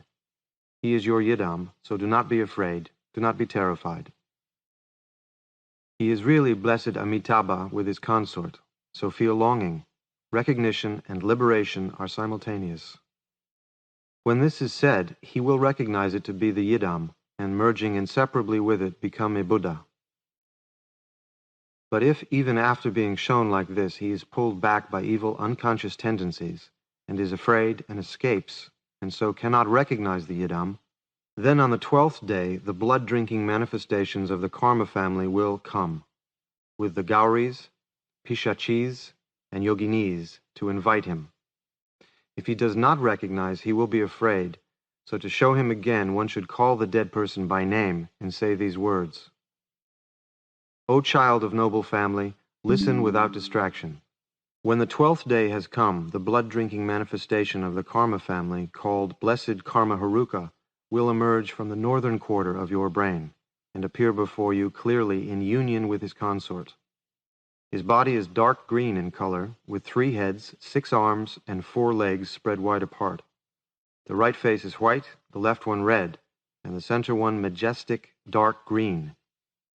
His 6 hands hold a sword in the first on the right, a trident bearing 3 human heads in the middle, and a rod in the last, a bell in the first on the left, a skull cup in the middle, and a plowshare in the last.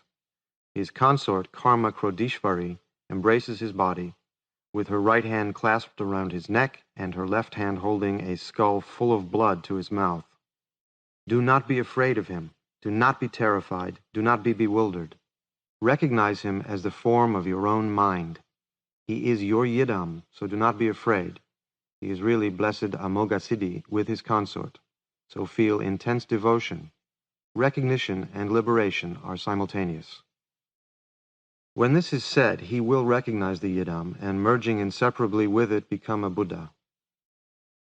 Through the instructions of his guru, he will recognize them as his own projections, the play of the mind, and he will be liberated. It is just like seeing a stuffed lion, for instance. He feels very frightened if he does not know that it is really only a stuffed lion, but if someone shows him what it is, he is astonished and no longer afraid. So here too he feels terrified and bewildered when the blood-drinking deities appear with their huge bodies and thick limbs, filling the whole of space. But as soon as he is shown, he recognizes them as his own projections, or as Yidams, the luminosity on which he has meditated before, and the self-existing luminosity which arises later, mother and son, merged together, and, like meeting a man he used to know very well, the self-liberating luminosity of his own mind spontaneously arises before him, and he is self-liberated. If he does not receive this showing, even a good person can turn back from here and wander in samsara. Then the 8 wrathful Gauris and the Pishachis with various heads will emerge from within his own brain and appear before him. So to show him again, one should call the dead person by name and say these words: O child of noble family, listen without distraction. The 8 Gauris will emerge from within your own brain and appear before you. Do not be afraid of them. From the eastern quarter of your brain, white Gauri will appear to you, holding a corpse as a club in her right hand and a skull cup filled with blood in her left hand. Do not be afraid.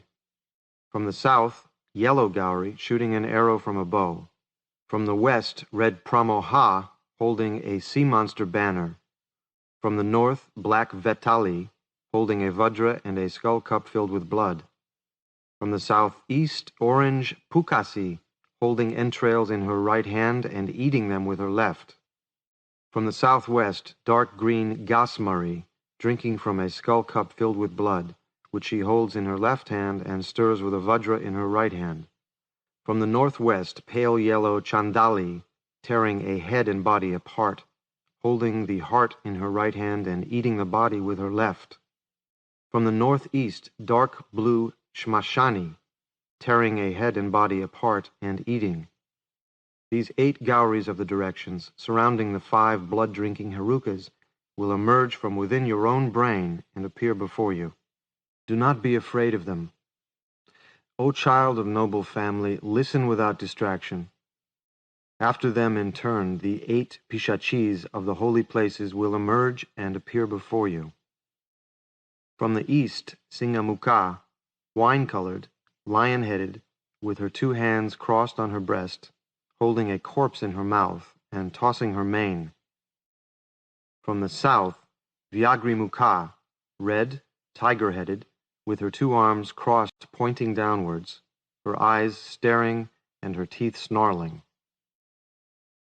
From the west, Shurgalamukha, black, fox-headed, holding a razor in her right hand and entrails in her left, eating them and licking the blood.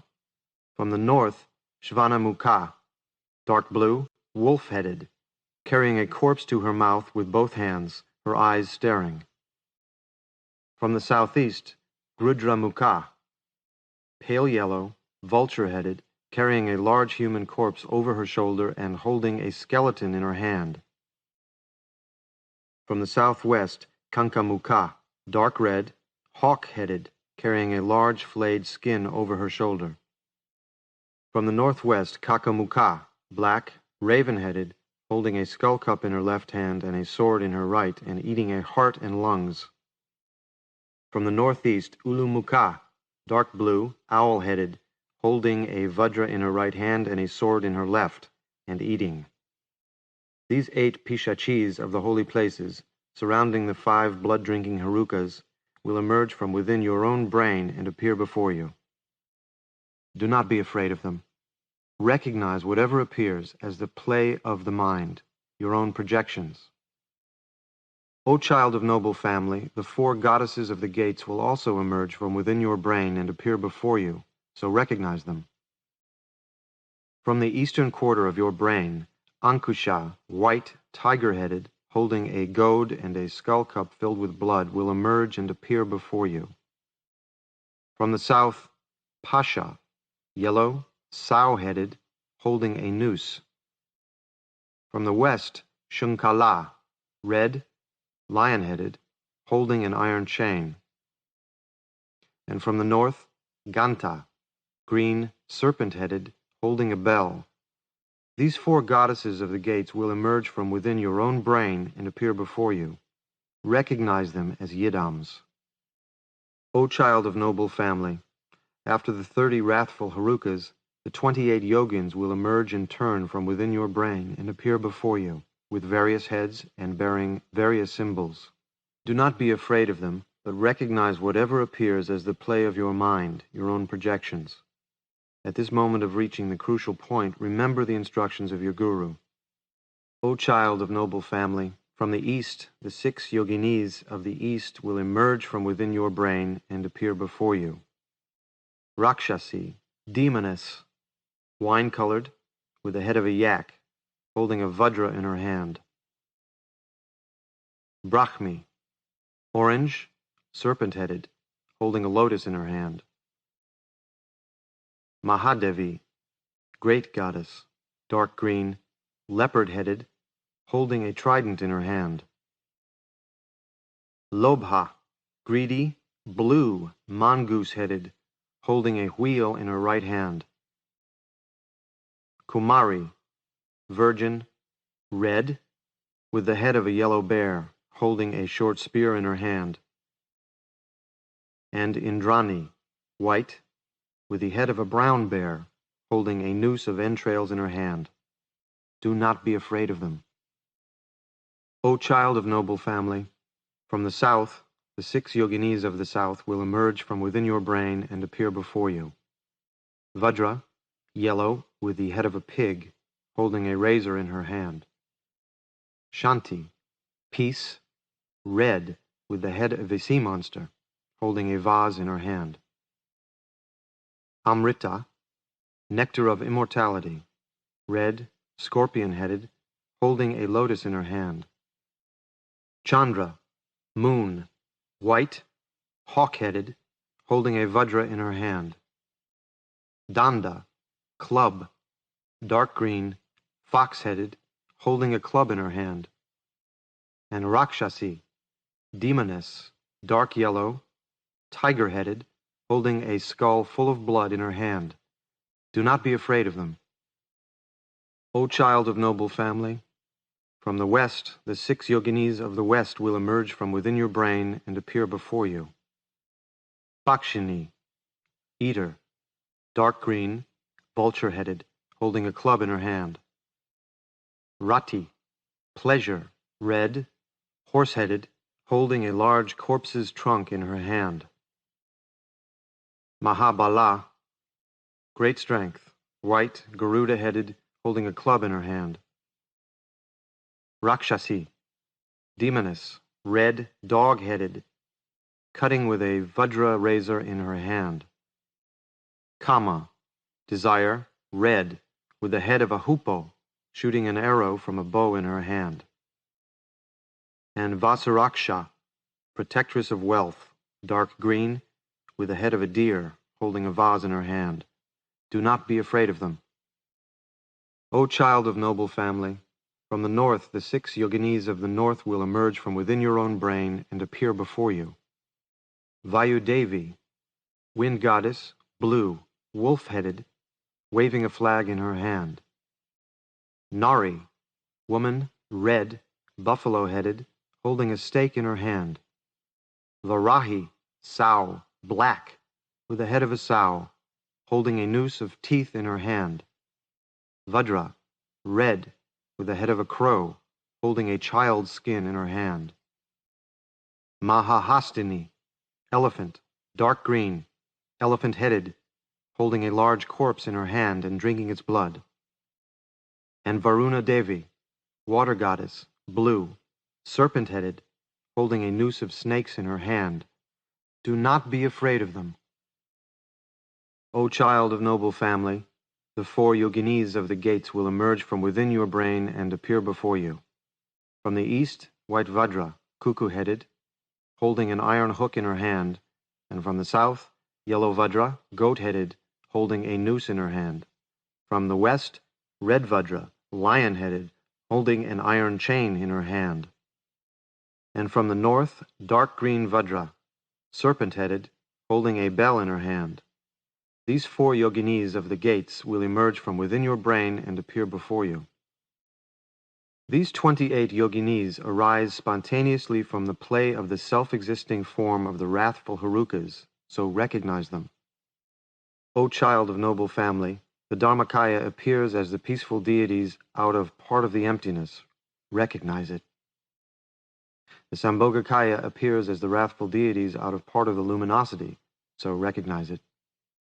If at this time, when the 58 blood-drinking deities emerge from within your own brain and appear before you, you know that whatever appears has arisen out of your own radiant insight, you will immediately become a Buddha, inseparable from the blood-drinking deities.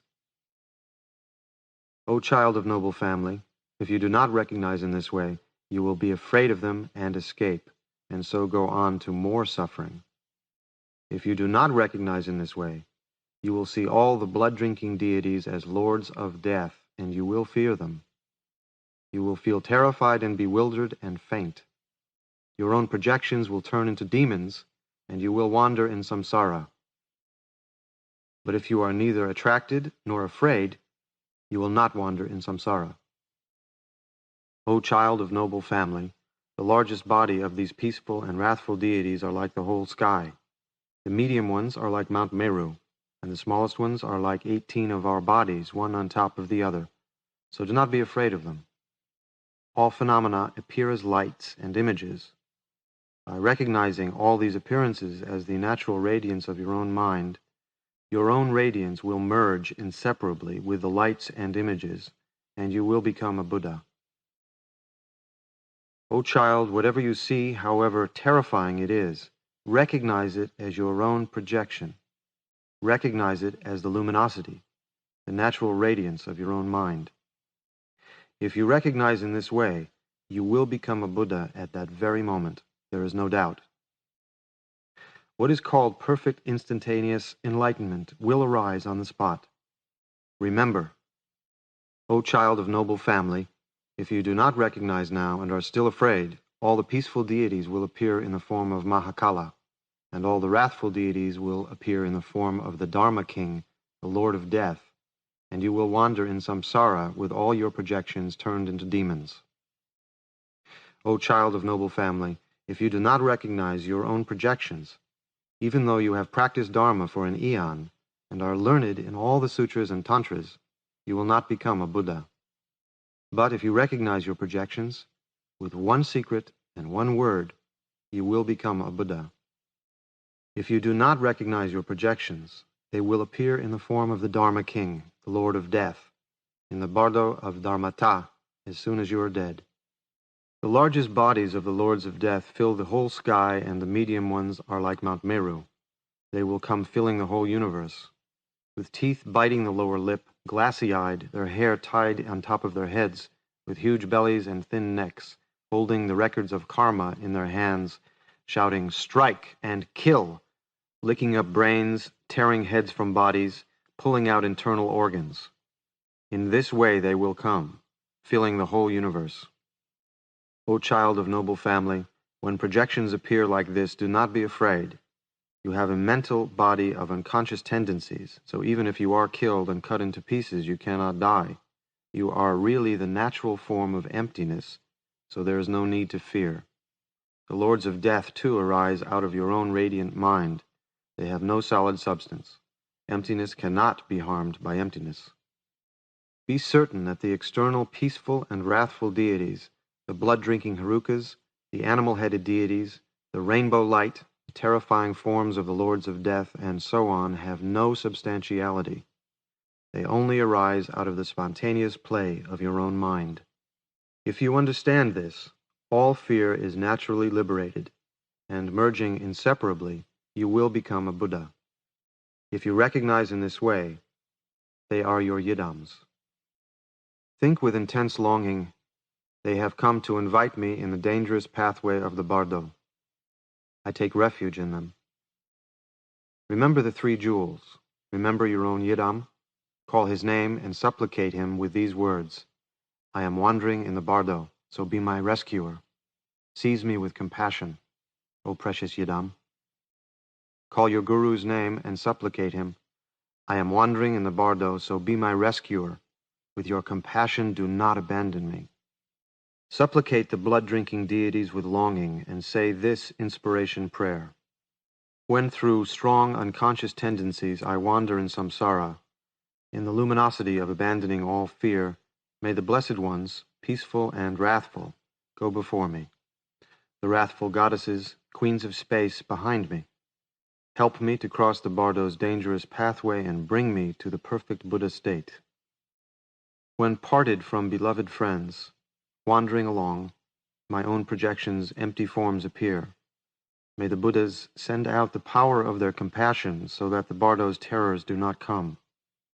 When the 5 luminous lights of wisdom shine, fearlessly may I recognize myself. When the forms of the peaceful and wrathful ones appear, fearless and confident, may I recognize the Bardo. When I suffer through the power of evil karma, may my yidam clear away all suffering. When the sound of Dharmata roars like 1,000 thunders, may it all become the sound of the 6 syllables. When I follow my karma without a refuge, may the Lord of great compassion be my refuge. When I suffer the karma of unconscious tendencies, may the samadhi of bliss and luminosity arise. May the 5 elements not rise up as enemies. May I see the realms of the 5 Buddhas. Say this inspiration prayer with deep devotion. All fears will disappear, and you will certainly become a Buddha in the Sambhogakaya, so it is very important. Do not be distracted. These words should be repeated 3 or up to 7 times. However great the sins and however bad the remaining karma may be, it is impossible not to be liberated. But if whatever is done for them they do not recognize, then they have to wander in the 3rd Bardo, the Bardo of becoming. So its showing will be taught in detail below. Most people, whether they were much or little adept in meditation, are very confused by fear during the Bardo of the moment before death, and so they have no means except this liberation through hearing. To those who have meditated a lot, the Bardo of Dharmata comes suddenly when their mind and body separate. Those who have recognized their own mind and become experienced while they were alive are very strong when the luminosity appears during the Bardo of the moment before death. Therefore, practice during life is most important, and those who, while they were alive, have meditated on the visualization and complete practices of the tantric deities are very strong when the peaceful and wrathful visions appear during the Bardo of Dharmata. Therefore, it is extremely important to train the mind thoroughly in this liberation through hearing in the Bardo, especially during one's life. It should be grasped, it should be perfected, it should be read aloud, it should be memorized properly, it should be practiced 3 times a day without fail. The meaning of its words should be made completely clear in the mind. Its words and meaning should not be forgotten, even if 100 murderers were to appear and chase one. Since this is called the great liberation through hearing, even people who have committed the 5 deadly sins will certainly be liberated if they only hear it. Therefore, it should be read aloud among great crowds and spread afar. Even if it has been heard like this only once and the meaning not understood, in the Bardo state the mind becomes 9 times more clear, so then it will be remembered with not even a single word forgotten. Therefore it should be told to all during their life. It should be read at the bedside of the sick. It should be read beside the bodies of all the dead. It should be spread far and wide. To meet with it is great good fortune. It is hard to meet with except for those who have cleared away their darkness and gathered merit. If one hears it, one is liberated simply by not disbelieving. Therefore it should be greatly cherished. It draws out the essence of all Dharma. The end of the showing of the Bardo of Dharmata, called the Great Liberation Through Hearing, the Bardo teaching which liberates just by being heard and seen. Sarva Mangalam. Respectful homage to the deities, gurus, yidams, and dakinis. May they cause liberation in the Bardo. In the Great Liberation Through Hearing, the Bardo of Dharmata has been taught above. Now comes the remainder of the Bardo of Becoming. Although the Bardo of Dharmata has been shown many times before this, apart from those who were adept in meditation on Dharma and have good karmic results, because of fear and bad karma, recognition is difficult for those who were not adept or who were very wicked. So from about the 10th day onwards, they should be reminded again in these words. O child of noble family, listen well and understand. Hell beings, gods, and the Bardo body are born spontaneously. When the peaceful and wrathful deities appeared in the Bardo of Dharmata, you did not recognize them, so you fainted with fear after 5.5 days. But when you recovered, your consciousness grew clear, and a body like your former one rose up.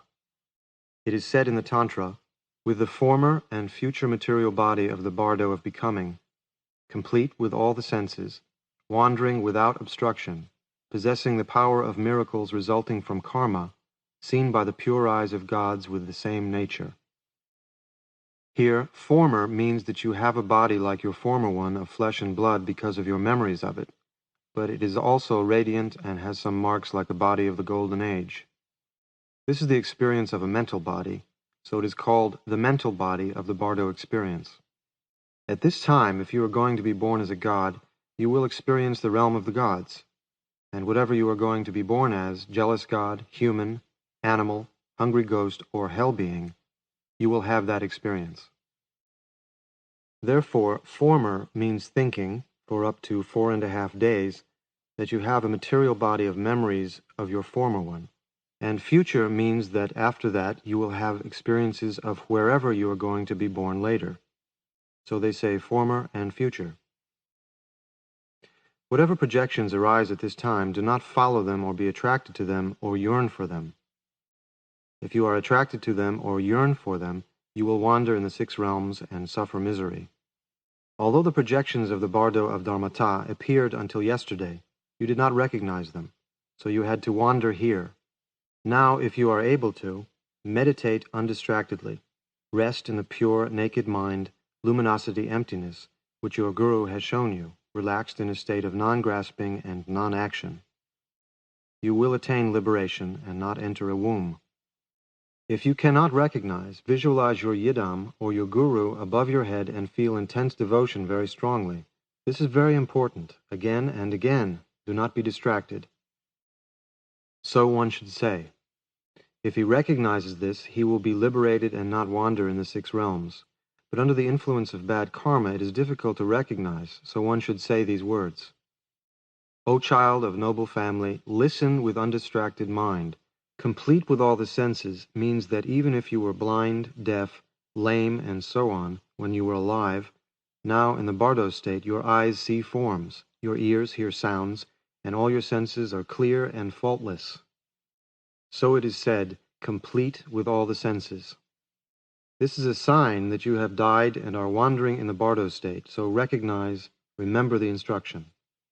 O child of noble family, without obstruction means that as you are a mental body and your mind is separated from its support, you have no material body. So now you can pass back and forth even through Mount Meru, the king of mountains, or anywhere except your mother's womb and the Vajra seat. This is a sign that you are wandering in the Bardo of becoming, so remember your Guru's teaching and supplicate the Lord of great compassion. O child of noble family, possessing the power of miracles resulting from karma means that you now have miraculous powers resulting from the force of karma in accordance with your actions, not those which come from meditation or virtues. You can circle the 4 continents and Mount Meru in an instant and arrive anywhere you want instantaneously as soon as you think of it, or in the time it takes a man to stretch out and draw back his hand. But these various powers are unsuitable. Do not think about them. Now you have the ability to display them without hindrance. You can perform everything you think of, and there is no action you cannot do, so recognize and supplicate your Guru. O child of noble family, seen by the pure eyes of gods with the same nature means that those who are going to be born with the same nature will see one another in the Bardo state. So those who are going to be born as gods see each other. In the same way, whichever of the 6 realms they are going to be born in, those of the same nature will see each other. Do not yearn for them, but meditate on the Lord of great compassion. Seen by the pure eyes of gods also means seen by the pure divine eye of meditation in real samadhi, and not only that which comes from the merit of the gods. But they do not always see. If they concentrate on seeing, they will see, but if not, or if their meditation is disturbed, they do not see. O child of noble family, with a body like this, you will see your home and family as though you were meeting them in a dream. But although you speak to them, you will get no reply, and you will see your relatives and family weeping. So you will think, I am dead, what shall I do? And you will feel intense pain, like the pain of a fish rolling in hot sand. But now suffering is no use. If you have a Guru, supplicate him, or supplicate the Yidam, the Lord of great compassion. Even though you are attached to your relatives, it is of no use, so do not be attached. Supplicate the Lord of great compassion, and there will be no suffering or fear. O child of noble family, blown by the moving winds of karma, your mind, without support, helplessly rides the horse of wind like a feather, swaying and swinging.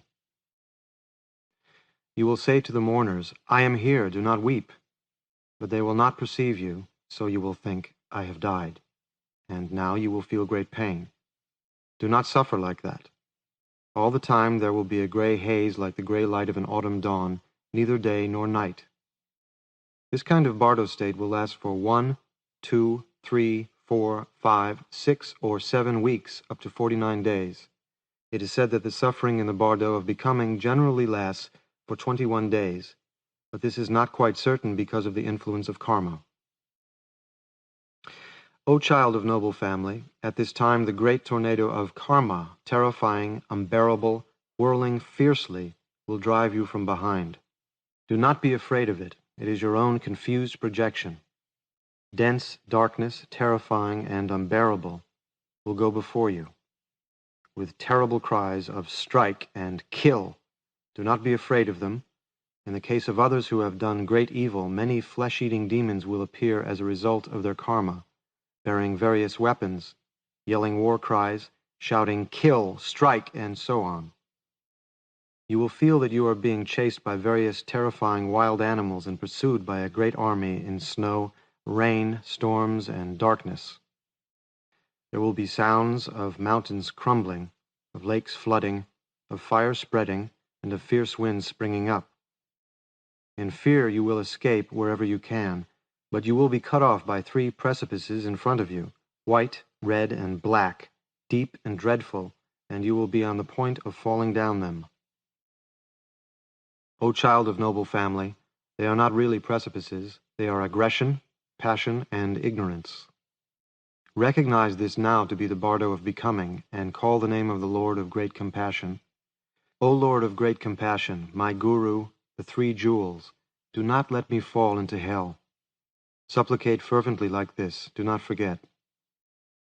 In the case of others who have gathered merit and were virtuous and practiced Dharma sincerely, all kinds of perfect enjoyment will invite them, and they will experience all kinds of perfect bliss and happiness. In the case of those who are indifferent and ignorant, who did neither good nor evil, they will not experience pleasure or pain, but only ignorance and indifference will appear. Whatever arises like this, O child of noble family, whatever pleasures and objects of desire, do not be attracted to them or yearn for them. Offer them to the Guru and the 3 jewels.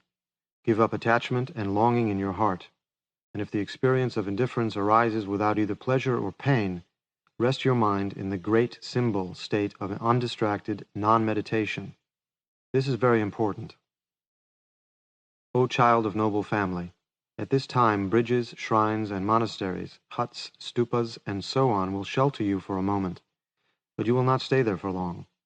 Since your mind is separated from your body, you cannot settle down. You feel angry and cold, and consciousness becomes airy, speeding, swaying, and impermanent. Then you will think, alas, I am dead. What shall I do now? And thinking this, your heart will suddenly grow empty and cold, and you will feel intense and boundless pain.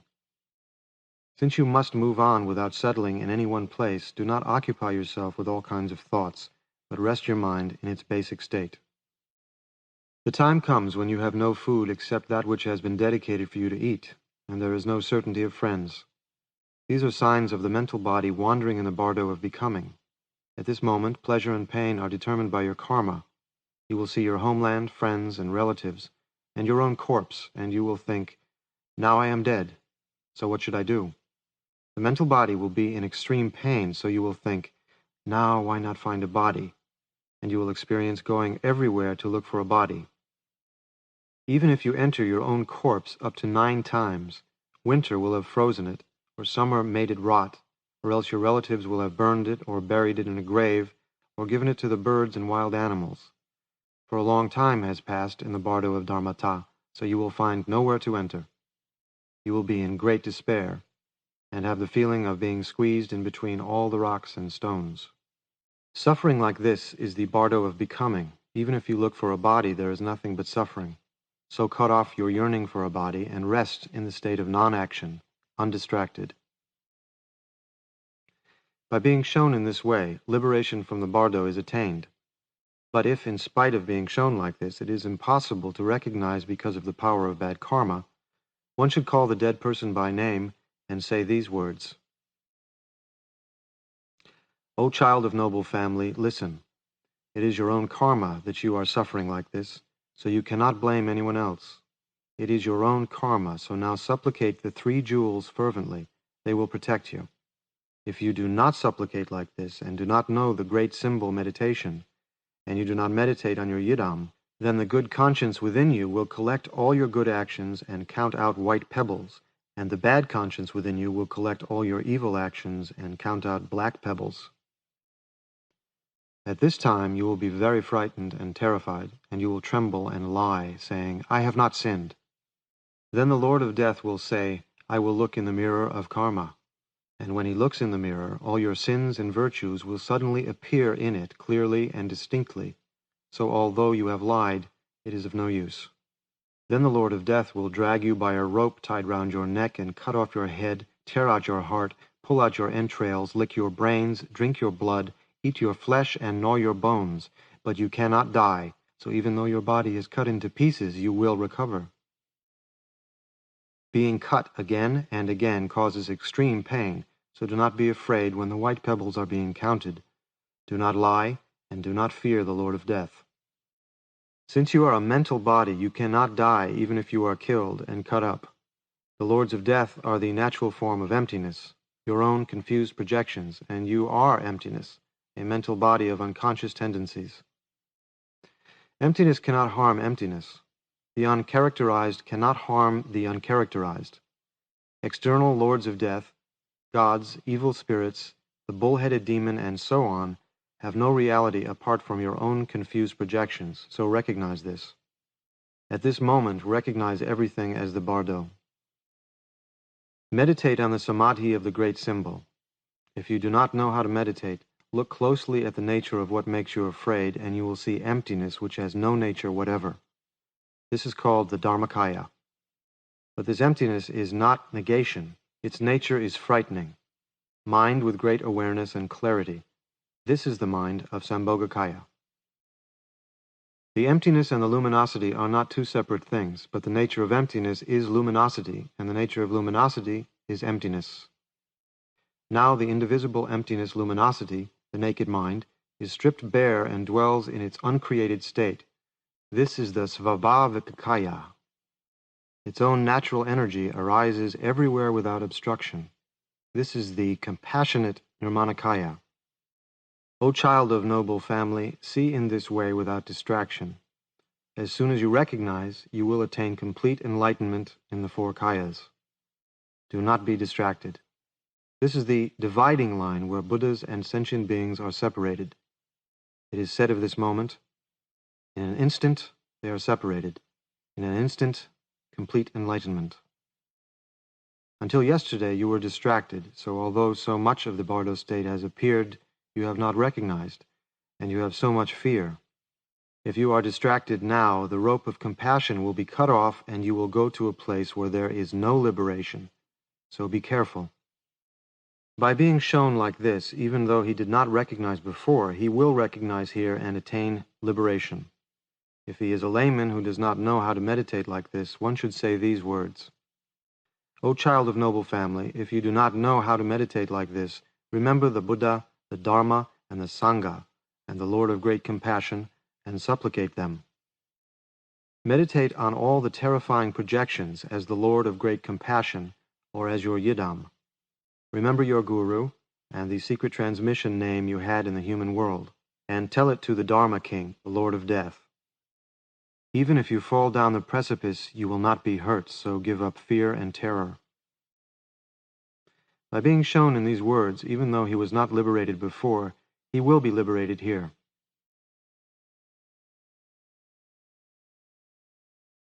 But because of the possibility that he may not recognize, and so not be liberated, it is very important to make another effort. So one should call the dead person by name again and say these words. These present experiences will throw you into states of joy and sadness alternately at each moment, like a catapult. So now do not create any feeling of passion and aggression.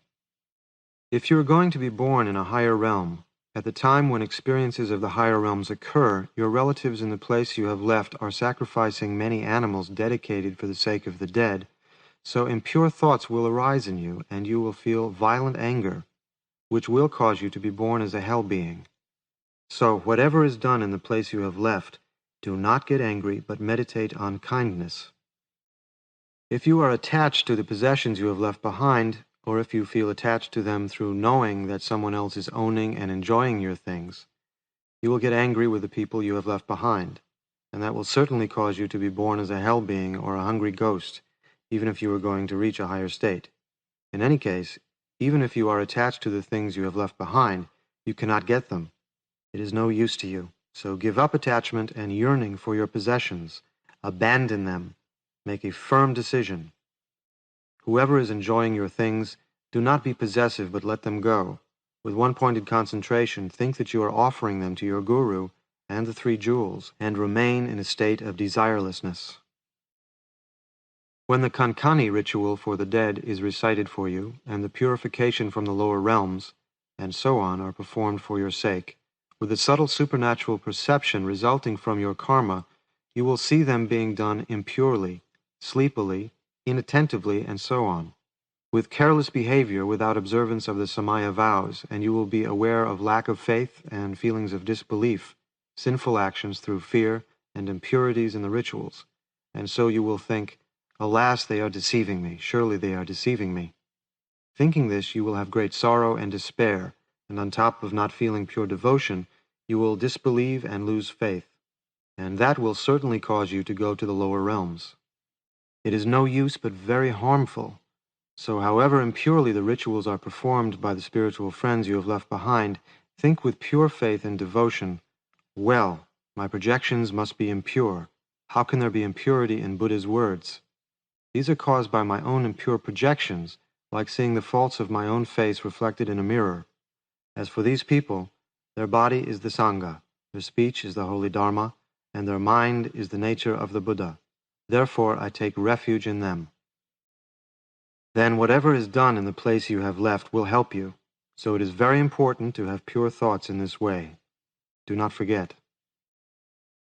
If you are going to be born in one of the three lower realms, at the time when experiences of them occur, your relatives in the place you have left are performing virtuous rituals free from sin, and gurus and teachers are practicing holy Dharma with absolute purity of body, speech, and mind.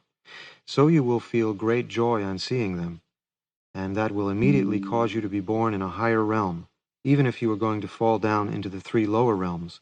So it is very helpful. Therefore it is very important not to have impure thoughts, but to feel pure devotion without prejudice. So be careful.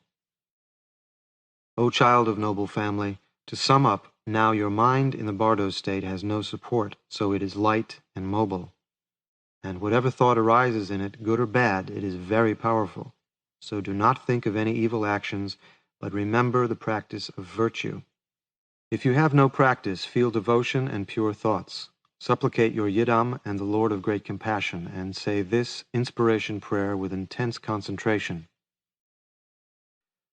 When parted from beloved friends, wandering alone, my own projections' empty forms appear.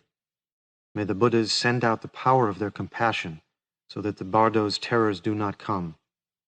When I suffer through the power of evil karma, may my Yidam clear away all suffering. When the sound of the Dharmata roars like 1,000 thunders, may it all become the sound of the 6 syllables. When I follow my karma without a refuge, may the Lord of Great Compassion be my refuge. When I suffer the karma of unconscious tendencies, may the samadhi of bliss and luminosity arise. Say this prayer fervently. It will certainly lead you on the path. Be absolutely convinced that this is not false. This is very important. When this is said, he will remember and recognize and so attain liberation. But even though one does this many times, recognition is difficult because of the influence of much evil karma, so it is very helpful to repeat it again many times. Calling the dead person again by name, one should say these words. O child of noble family, if you have not understood what has gone before, from now on the body you had in your past life will grow fainter, and your future body will become clearer. So you will feel sad and think, I am suffering like this, so now I shall look for whatever kind of body appears. And you will move about, backwards and forwards, towards anything that appears. The 6 lights of the 6 realms of existence will shine, and the one in which you are going to be born because of your karma will shine most brightly. O child of noble family, listen. If you ask what the 6 lights are, the soft white light of the gods will shine, and similarly, the red light of the jealous gods, the blue light of human beings, the green light of the animals, the yellow light of the hungry ghosts, and the smoke-colored light of the hell beings. These are the 6 lights. At that moment, your body will also take on the color of the place where you're going to be born. O child of noble family, at this time the essential point of the instruction is very important. Whatever light shines, meditate on that as the Lord of great compassion. Meditate on the thought that when the light appears, it is the Lord of great compassion. This is the most profound essential point. It is extremely important and prevents birth. Meditate for a long time on whichever deity is your yidam, as a vision without any real nature of its own, like an illusion. This is called the pure illusory body. Then let the yidam disappear from the edges inwards and rest for a while in the inconceivable state of emptiness luminosity, which consists in nothing whatever. Meditate again on the yidam, then again on the luminosity. Meditate like this alternately, and after that let your mind too disappear from the edges inwards. Wherever there is space, there is mind, and wherever there is mind, there is the Dharmakaya. Rest in the state of simplicity and selflessness of the Dharmakaya. In this state, birth is prevented, and he will become a Buddha. But those whose practice was poor, and who were not adept in meditation, will not understand, and still confused will wander to the entrance of a womb. So the instructions for closing the womb entrance are very important. One should call the dead person by name and say these words. O child of noble family, if you have not recognized what has gone before, now you will feel that you are moving upwards or across or downwards by the force of karma. So at this moment, meditate on the Lord of great compassion. Remember. Then you will have the experience, like that which was described before, of whirlwinds, snowstorms, and hailstorms, darkness closing around, and many men chasing you, and you will escape from them. Those without merit will feel that they are escaping to a place of suffering, but those with merit will feel that they are arriving in a place of joy. At this time, O child of noble family, all the signs of the country and place where you are going to be born will appear. So now listen without distraction, for there are many very profound essential points of instruction. Although you have not understood these secrets of recognition before, even one whose practice was very poor will get the point here, so listen. At this time, it is very important to take great care with the method of closing the entrance of the womb. There are 2 methods, stopping the person who is entering and closing the womb entrance which is being entered. This is the instruction for stopping the person who is entering. O child of noble family, clearly visualize whichever deity is your yidam as a vision with no real nature of its own, like an illusion or the moon in water. If you have no specific yidam, it is the Lord of great compassion himself. Visualize him vividly. Then let the yidam disappear from the edges inwards and meditate on the luminosity emptiness without any object of thought. This is the profound secret. It is said that by means of it the womb is not entered. So meditate in this way. But if this does not stop you and you are just about to enter a womb, there are profound instructions for closing the womb entrance, which is about to be entered, so listen. Repeat after me these words from the main verses of the Bardo. Now, when the Bardo of becoming dawns upon me, I will concentrate my mind one-pointedly and strive to prolong the results of good karma, close the womb entrance, and think of resistance. This is the time when perseverance and pure thought are needed. Abandon jealousy and meditate on the Guru with his consort. Say these words clearly aloud and arouse your memory. It is very important to meditate on their meaning and to put it into practice. This is the meaning. Now, when the Bardo of becoming dawns upon me, means that now you are wandering in the Bardo of becoming. As signs of this, if you look into the water, you will not see your reflection, and your body has no shadow. Now there is no material body of flesh and blood, but these are signs of the mental body wandering in the Bardo of becoming.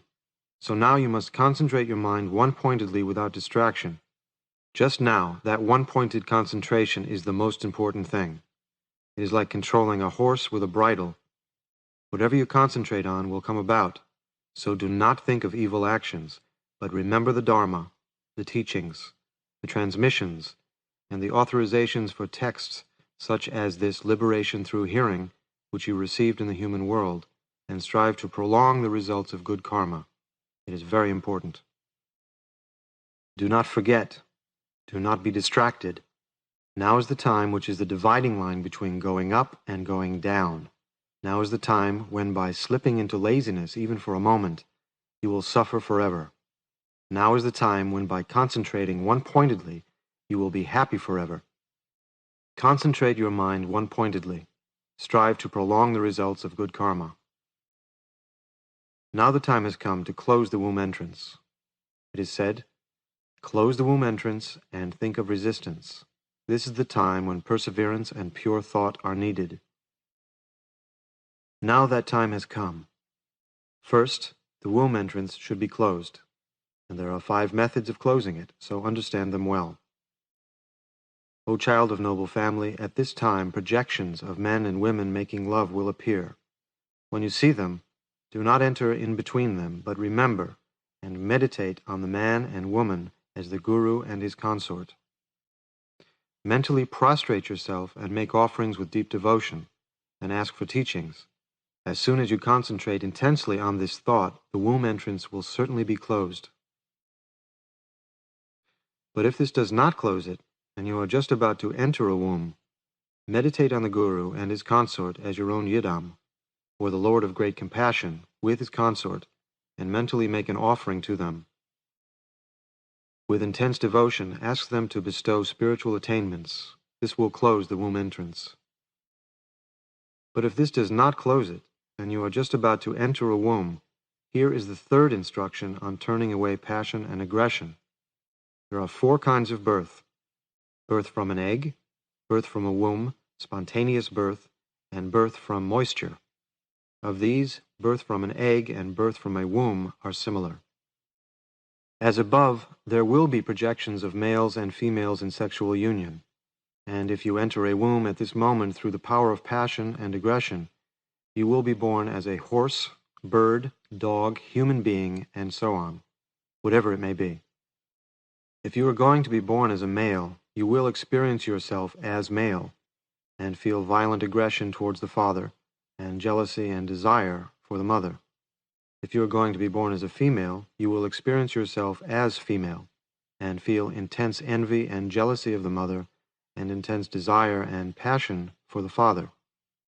This will cause you to enter the path leading to the womb, and you will experience self-existing bliss in the midst of the meeting of the sperm and ovum. From that blissful state you will lose consciousness, and the embryo will grow round and oblong and so on, until the body matures and comes out from the mother's womb. You will open your eyes, and you have turned into a puppy. From first being a man, you have now become a dog, so you will suffer in a dog kennel, or similarly in a pigsty, or an anthill, or a wormhole, or else you may be born as a young bull, or goat, or lamb, and so on. There is no returning here. You will endure all kinds of suffering from a state of great stupidity and ignorance. Circling like this around the 6 realms of existence of hell beings, hungry ghosts, and so on, you will be tormented by boundless suffering. There is nothing more powerful or terrifying than this. Alas, alas, those who do not have a guru's sacred teachings will fall down the great precipice of samsara in this manner, and endure endless, unbearable suffering. So therefore listen to my words and understand this instruction of mine. Now the instruction for closing the womb entrance by turning away passion and aggression is given. Listen and understand. It is said, "Close the womb entrance and think of resistance. This is the time when perseverance and pure thought are needed. abandon jealousy, and meditate on the Guru with his consort. As above, you will have feelings of jealousy. If you are going to be born as a male, you will love the mother and hate the father, and if you are going to be born as a female, you will love the father and hate the mother. So at this time there is a profound instruction. O child of noble family, when passion and aggression arise like this, meditate in this way. Alas, I am a being with such evil karma that I have been wandering like this in samsara until now, through clinging to passion and aggression. If I go on feeling passion and aggression like this, I shall wander in samsara endlessly and sink into the depths of the ocean of suffering for a long time. So now I will feel no passion or aggression at all.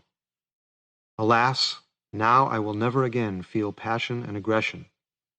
By concentrating your mind intensely and one-pointedly on this thought, that itself will close the womb entrance, so the Tantras say. O child of noble family, do not be distracted. Concentrate your mind one-pointedly. But if, even after doing this, the womb entrance is not closed, and you are about to enter a womb, then it should be closed by the instruction of the unreal and illusory nature of everything. Meditate in this way. Alas, the father and mother, the great storm, the whirlwind, the thunder, the terrifying projections, and all these apparent phenomena are illusory in their real nature. However they appear, they are not real. All substances are false and untrue. They are like a mirage. They are not permanent. They are not changeless. What is the use of desire? What is the use of fear? It is regarding the non-existent as existent. All these are projections of my mind, and since the mind itself is illusory and non-existent from the beginning, from where externally do they arise like this? I did not understand in this way before, and so I believed the non-existent to exist, the untrue to be true, the illusion to be real. Therefore I have wandered in samsara for so long. And if I do not realize that they are illusions, I shall still wander in samsara for a long time, and certainly fall into the muddy swamp of suffering.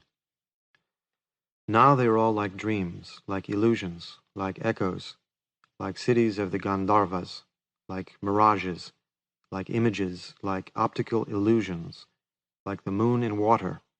They are not real, even for a moment. Certainly they are not true, but false. By concentrating one-pointedly on this conviction, belief in their reality is destroyed, and when one is inwardly convinced in such a way, belief in a self is counteracted. If you understand unreality like this from the bottom of your heart, the womb entrance will certainly be closed. But if, even after doing this, the belief in reality is not destroyed, and the womb entrance is not closed, and you are about to enter a womb, there is a profound instruction. O child of noble family, if even after doing this the womb entrance is not closed, now it should be closed by the fifth method, meditation on the luminosity, which should be done in this way. All substances are my own mind, and this mind is emptiness, unarisen and unobstructed.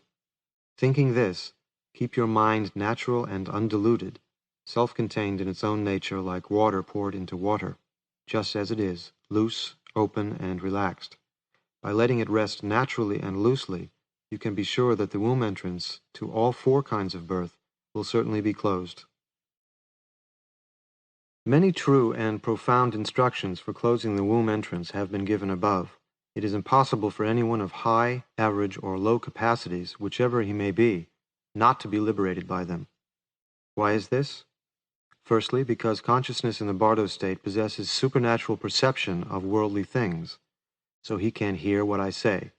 Secondly, even if he was deaf and blind, now he has all the senses complete, so he can hear what is said. Thirdly, being continually overcome by fear, he is thinking undistractedly what to do, so he listens to what I say. And fourthly, as the consciousness has no support, it comes directly to wherever the concentration is directed, so it is easy to guide. The mind is 9 times more clear, so even if he is stupid, by force of karma the mind becomes so clear at this time that it can meditate on whatever is taught. Essential points such as these are the reason. For the same reason, it is also helpful to perform the rituals for the dead. Therefore, it is very important to persevere in reading this great liberation through hearing for up to 9 days. Even if he is not liberated at one showing, he will attain liberation at another. That is the reason why not one but many showings are necessary. Even then, there are many kinds of people who are not used to doing good actions, but were extremely skilled in doing evil actions right from the start, and through the influence of many powerful veils of error are not liberated, in spite of being shown and given these objects of meditation so many times above. So now, if the womb entrance has not been closed before, a profound instruction for choosing the womb entrance will be taught below. One should call on the Buddhas and Bodhisattvas for help and repeat the refuge, then call the dead person by name 3 times and say these words. O child of noble family who is dead, listen. Although you have been shown with the instructions above so many times, you have not understood. So now, if the womb entrance has not been closed, the time has come to take a body. There are not one but many true and profound instructions for you to choose a womb entrance. So understand and do not be distracted. Listen well with intense concentration and understand. O child of noble family, now the signs and characteristics of the continent where you are going to be born will appear, so recognize them. Examine where you are going to be born and choose the continent. If you are going to be born in the eastern continent, noble body, you will see a lake adorned with geese and ganders. Think of resistance and do not go there. Although it is full of happiness, it is a place where Dharma does not flourish, so do not enter it.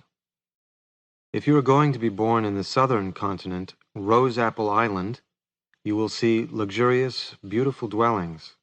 You should enter it if you can. If you are going to be born in the western continent, enjoyment of wish-fulfilling cows, you will see a lake adorned with horses and mares. Do not go there, but come back here. Although it has great pleasures, it is a place where Dharma does not flourish, so do not enter it.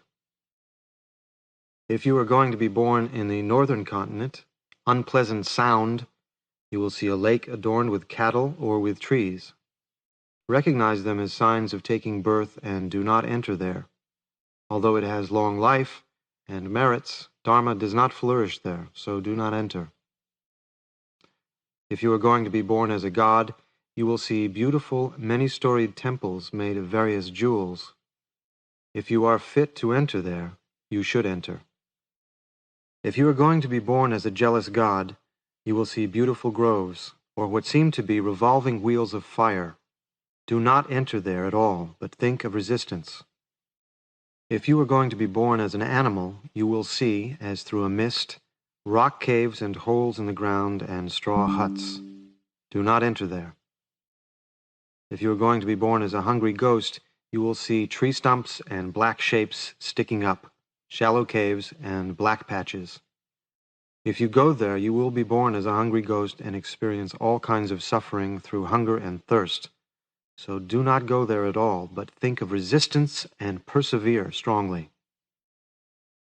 If you are going to be born as a hell being, you will hear songs sung by those of evil karma, or you will have to enter helplessly, or you will feel that you have gone into a dark land with black and red houses, black pits and black roads. If you go there, you will enter hell and experience unbearable suffering through heat and cold from which you will never get out. So do not go into its midst. Do not enter at all, but be careful. It is said, close the womb entrance and think of resistance. This is needed now. O child of noble family, even though you wish not to go, you have no power of your own. You are helplessly compelled to go. From behind, the avengers of karma pursue you, and in front, avengers and murderers drag you along. Darkness, hurricanes, violent storms, noises, snow and rain, fierce hailstorms and snowstorms will whirl you around, and you will escape from them. Then in escaping you will look for a refuge, and you will find safety in the luxurious houses described before, or in rock shelters or holes in the ground, between trees, or in the round cavities of lotus flowers and so on. Hidden there, you will be afraid to come out, and you will think, I cannot go out of here now. And through fear of leaving, you will become very attached to that place. You are afraid of meeting those terrors of the Bardo if you go outside. You feel extreme fear of them.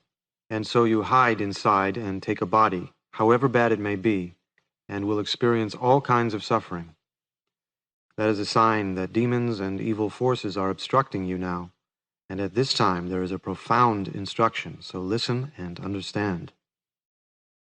At this time of terror, when you are helplessly pursued by the avengers, you should immediately visualize with your whole mind the blessed supreme Haruka, or Hayagriva, or Vajrapani, or your Yidam, if you have one, with a huge body and thick limbs, standing in a terrifying attitude of wrath which crushes all evil forces into dust. Separated from the avengers by his blessing and compassion, you will have the power to choose the entrance of a womb. This is the true profound secret of the instruction, so understand it. O child of noble family, the gods of meditation and so on are born through the power of samadhi. A large class of evil spirits, such as hungry ghosts and so on, have changed their attitude while in the Bardo state. Then they are able to appear in various illusory forms of hungry ghosts and demons, and are transformed into that mental body itself. The hungry ghosts who dwell in the depths of the sea, and the hungry ghosts who fly through space, and all the 80,000 classes of negative forces and so on, have taken on that mental body by changing their attitude. At this time, the best thing is to contemplate the great symbol of emptiness. But if you cannot do that, then take part in the play of illusion. If you cannot do that either, at least do not be attached to anything, but meditate on the Yidam, the Lord of great compassion, and you will become a Sambhogakaya Buddha in the Bardo state. O child of noble family, if you have to enter a womb in this way through force of karma, the instruction for choosing the entrance to a womb will now be taught. Listen. Do not go into whatever womb entrance appears. If the avengers come and you cannot avoid entering, meditate on Hayagriva. Since you now possess subtle supernatural perception, you will know all the places in turn, so make a choice. There are two instructions, for transference to a pure Buddha realm and for choosing an impure samsaric womb entrance, so act in this way. Transference to the pure realm of space, of purified faculties, is directed like this. Ah, how sad it is that I still remain in this muddy swamp of samsara even now. After such a long time of countless ages without beginning or end, and while so many others have already become Buddhas, I have not been liberated. From this moment on, I feel sickened at this samsara. I dread it. I am worn out with it. Now it is time to get ready to escape. So I must bring about a spontaneous birth in a lotus flower at the feet of the Buddha Amitabha in the Western blissful realm. With this thought, concentrate intensely on the blissful realm in the West. It is vital to make this effort. Or else, if you direct intense concentration, one-pointedly and without distraction, toward whichever realm you wish, the pure realm, or complete joy, or the densely filled, or the realm of willow leaves, or the palm tree mountain, or the palace of lotus light in Urgyan, you will immediately be born in that realm. Or if you wish to go into the presence of Lord Maitreya, in the joyful realm, concentrate on this thought. At this moment in the Bardo state, the time has come for me to go into the presence of the Dharma king Maitreya in the joyful realm, so I will go, and you will be born spontaneously in the heart of a lotus in the presence of Maitreya. Otherwise, if you cannot do this and wish to enter a womb, or find you have to enter one, there is an instruction for choosing an impure samsaric womb entrance, so listen. As before, look at the continent you are going to choose with supernatural perception, and enter a place where Dharma flourishes. If you are going to be spontaneously born in a filthy dung heap, you will perceive that fetid mass as sweet-smelling, and you will feel attracted to it and be born there. So whatever appears, do not trust it, but put an end to the signs of desire and hatred and choose a womb entrance. Again, it is very important to concentrate like this. I will be born as a universal emperor for the good of all sentient beings, or as a brahmana, like a great sala tree, or as the son of a siddha, or in a family of a pure lineage of Dharma, or in a family where the father and mother have faith, and taking a body with merits which can benefit all sentient beings, I will do good. Concentrating on this thought, the womb should be entered. At this time, you should bless the womb you are entering as a palace of the gods, and supplicate the Buddhas and Bodhisattvas of the 10 directions, and the Yidams, especially the Lord of Great Compassion, and enter the womb with the longing of a request for transmission. It is possible to make a mistake in choosing the entrance of a womb like this, by seeing a good womb entrance as bad or a bad one as good, under the influence of karma. So now again, the essential point of the instruction is very important. So do this. Even if a womb entrance appears good, do not trust it. And even if it appears bad, do not feel dislike for it. The true, profound, essential secret is to enter into the supreme state of equilibrium in which there is no good or bad, acceptance or rejection, passion or aggression. But, except for the few who are experienced in this, it is hard to get rid of the disease of bad unconscious tendencies. So to prevent him taking refuge among sinners of the poorest capacities, the lowest of the low, like beasts, if he cannot cut off passion and aggression in this way, one should call the dead person again by name and say these words: O child of noble family, if you do not know how to choose a womb entrance and cannot get rid of passion and aggression, whatever of the above experiences may arise, call on the name of the 3 jewels and take refuge in them. Supplicate the Lord of Great Compassion. Go on with your head held high. Give up attachment and yearning for the relatives and friends, sons and daughters you have left behind. They cannot help you. Enter now into the blue light of human beings, or the white light of the gods. Enter the jeweled palaces and the pleasure gardens. This should be repeated up to 7 times. Then one should supplicate the Buddhas and Bodhisattvas and read the Bardo prayer which protects from fear, the main verses of the Bardo, and deliverance from the dangerous pathway of the Bardo up to 7 times.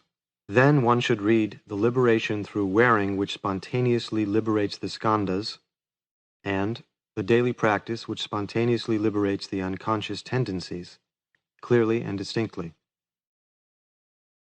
Thus, by acting rightly, yogins of the highest insight effect the ejection of consciousness in the Bardo of the moment before death, and do not have to wander in the Bardo state, but bypass it and attain liberation. Below them, a few experienced people recognize the luminosity of the Dharmata after the Bardo of the moment before death, and bypass and become Buddhas.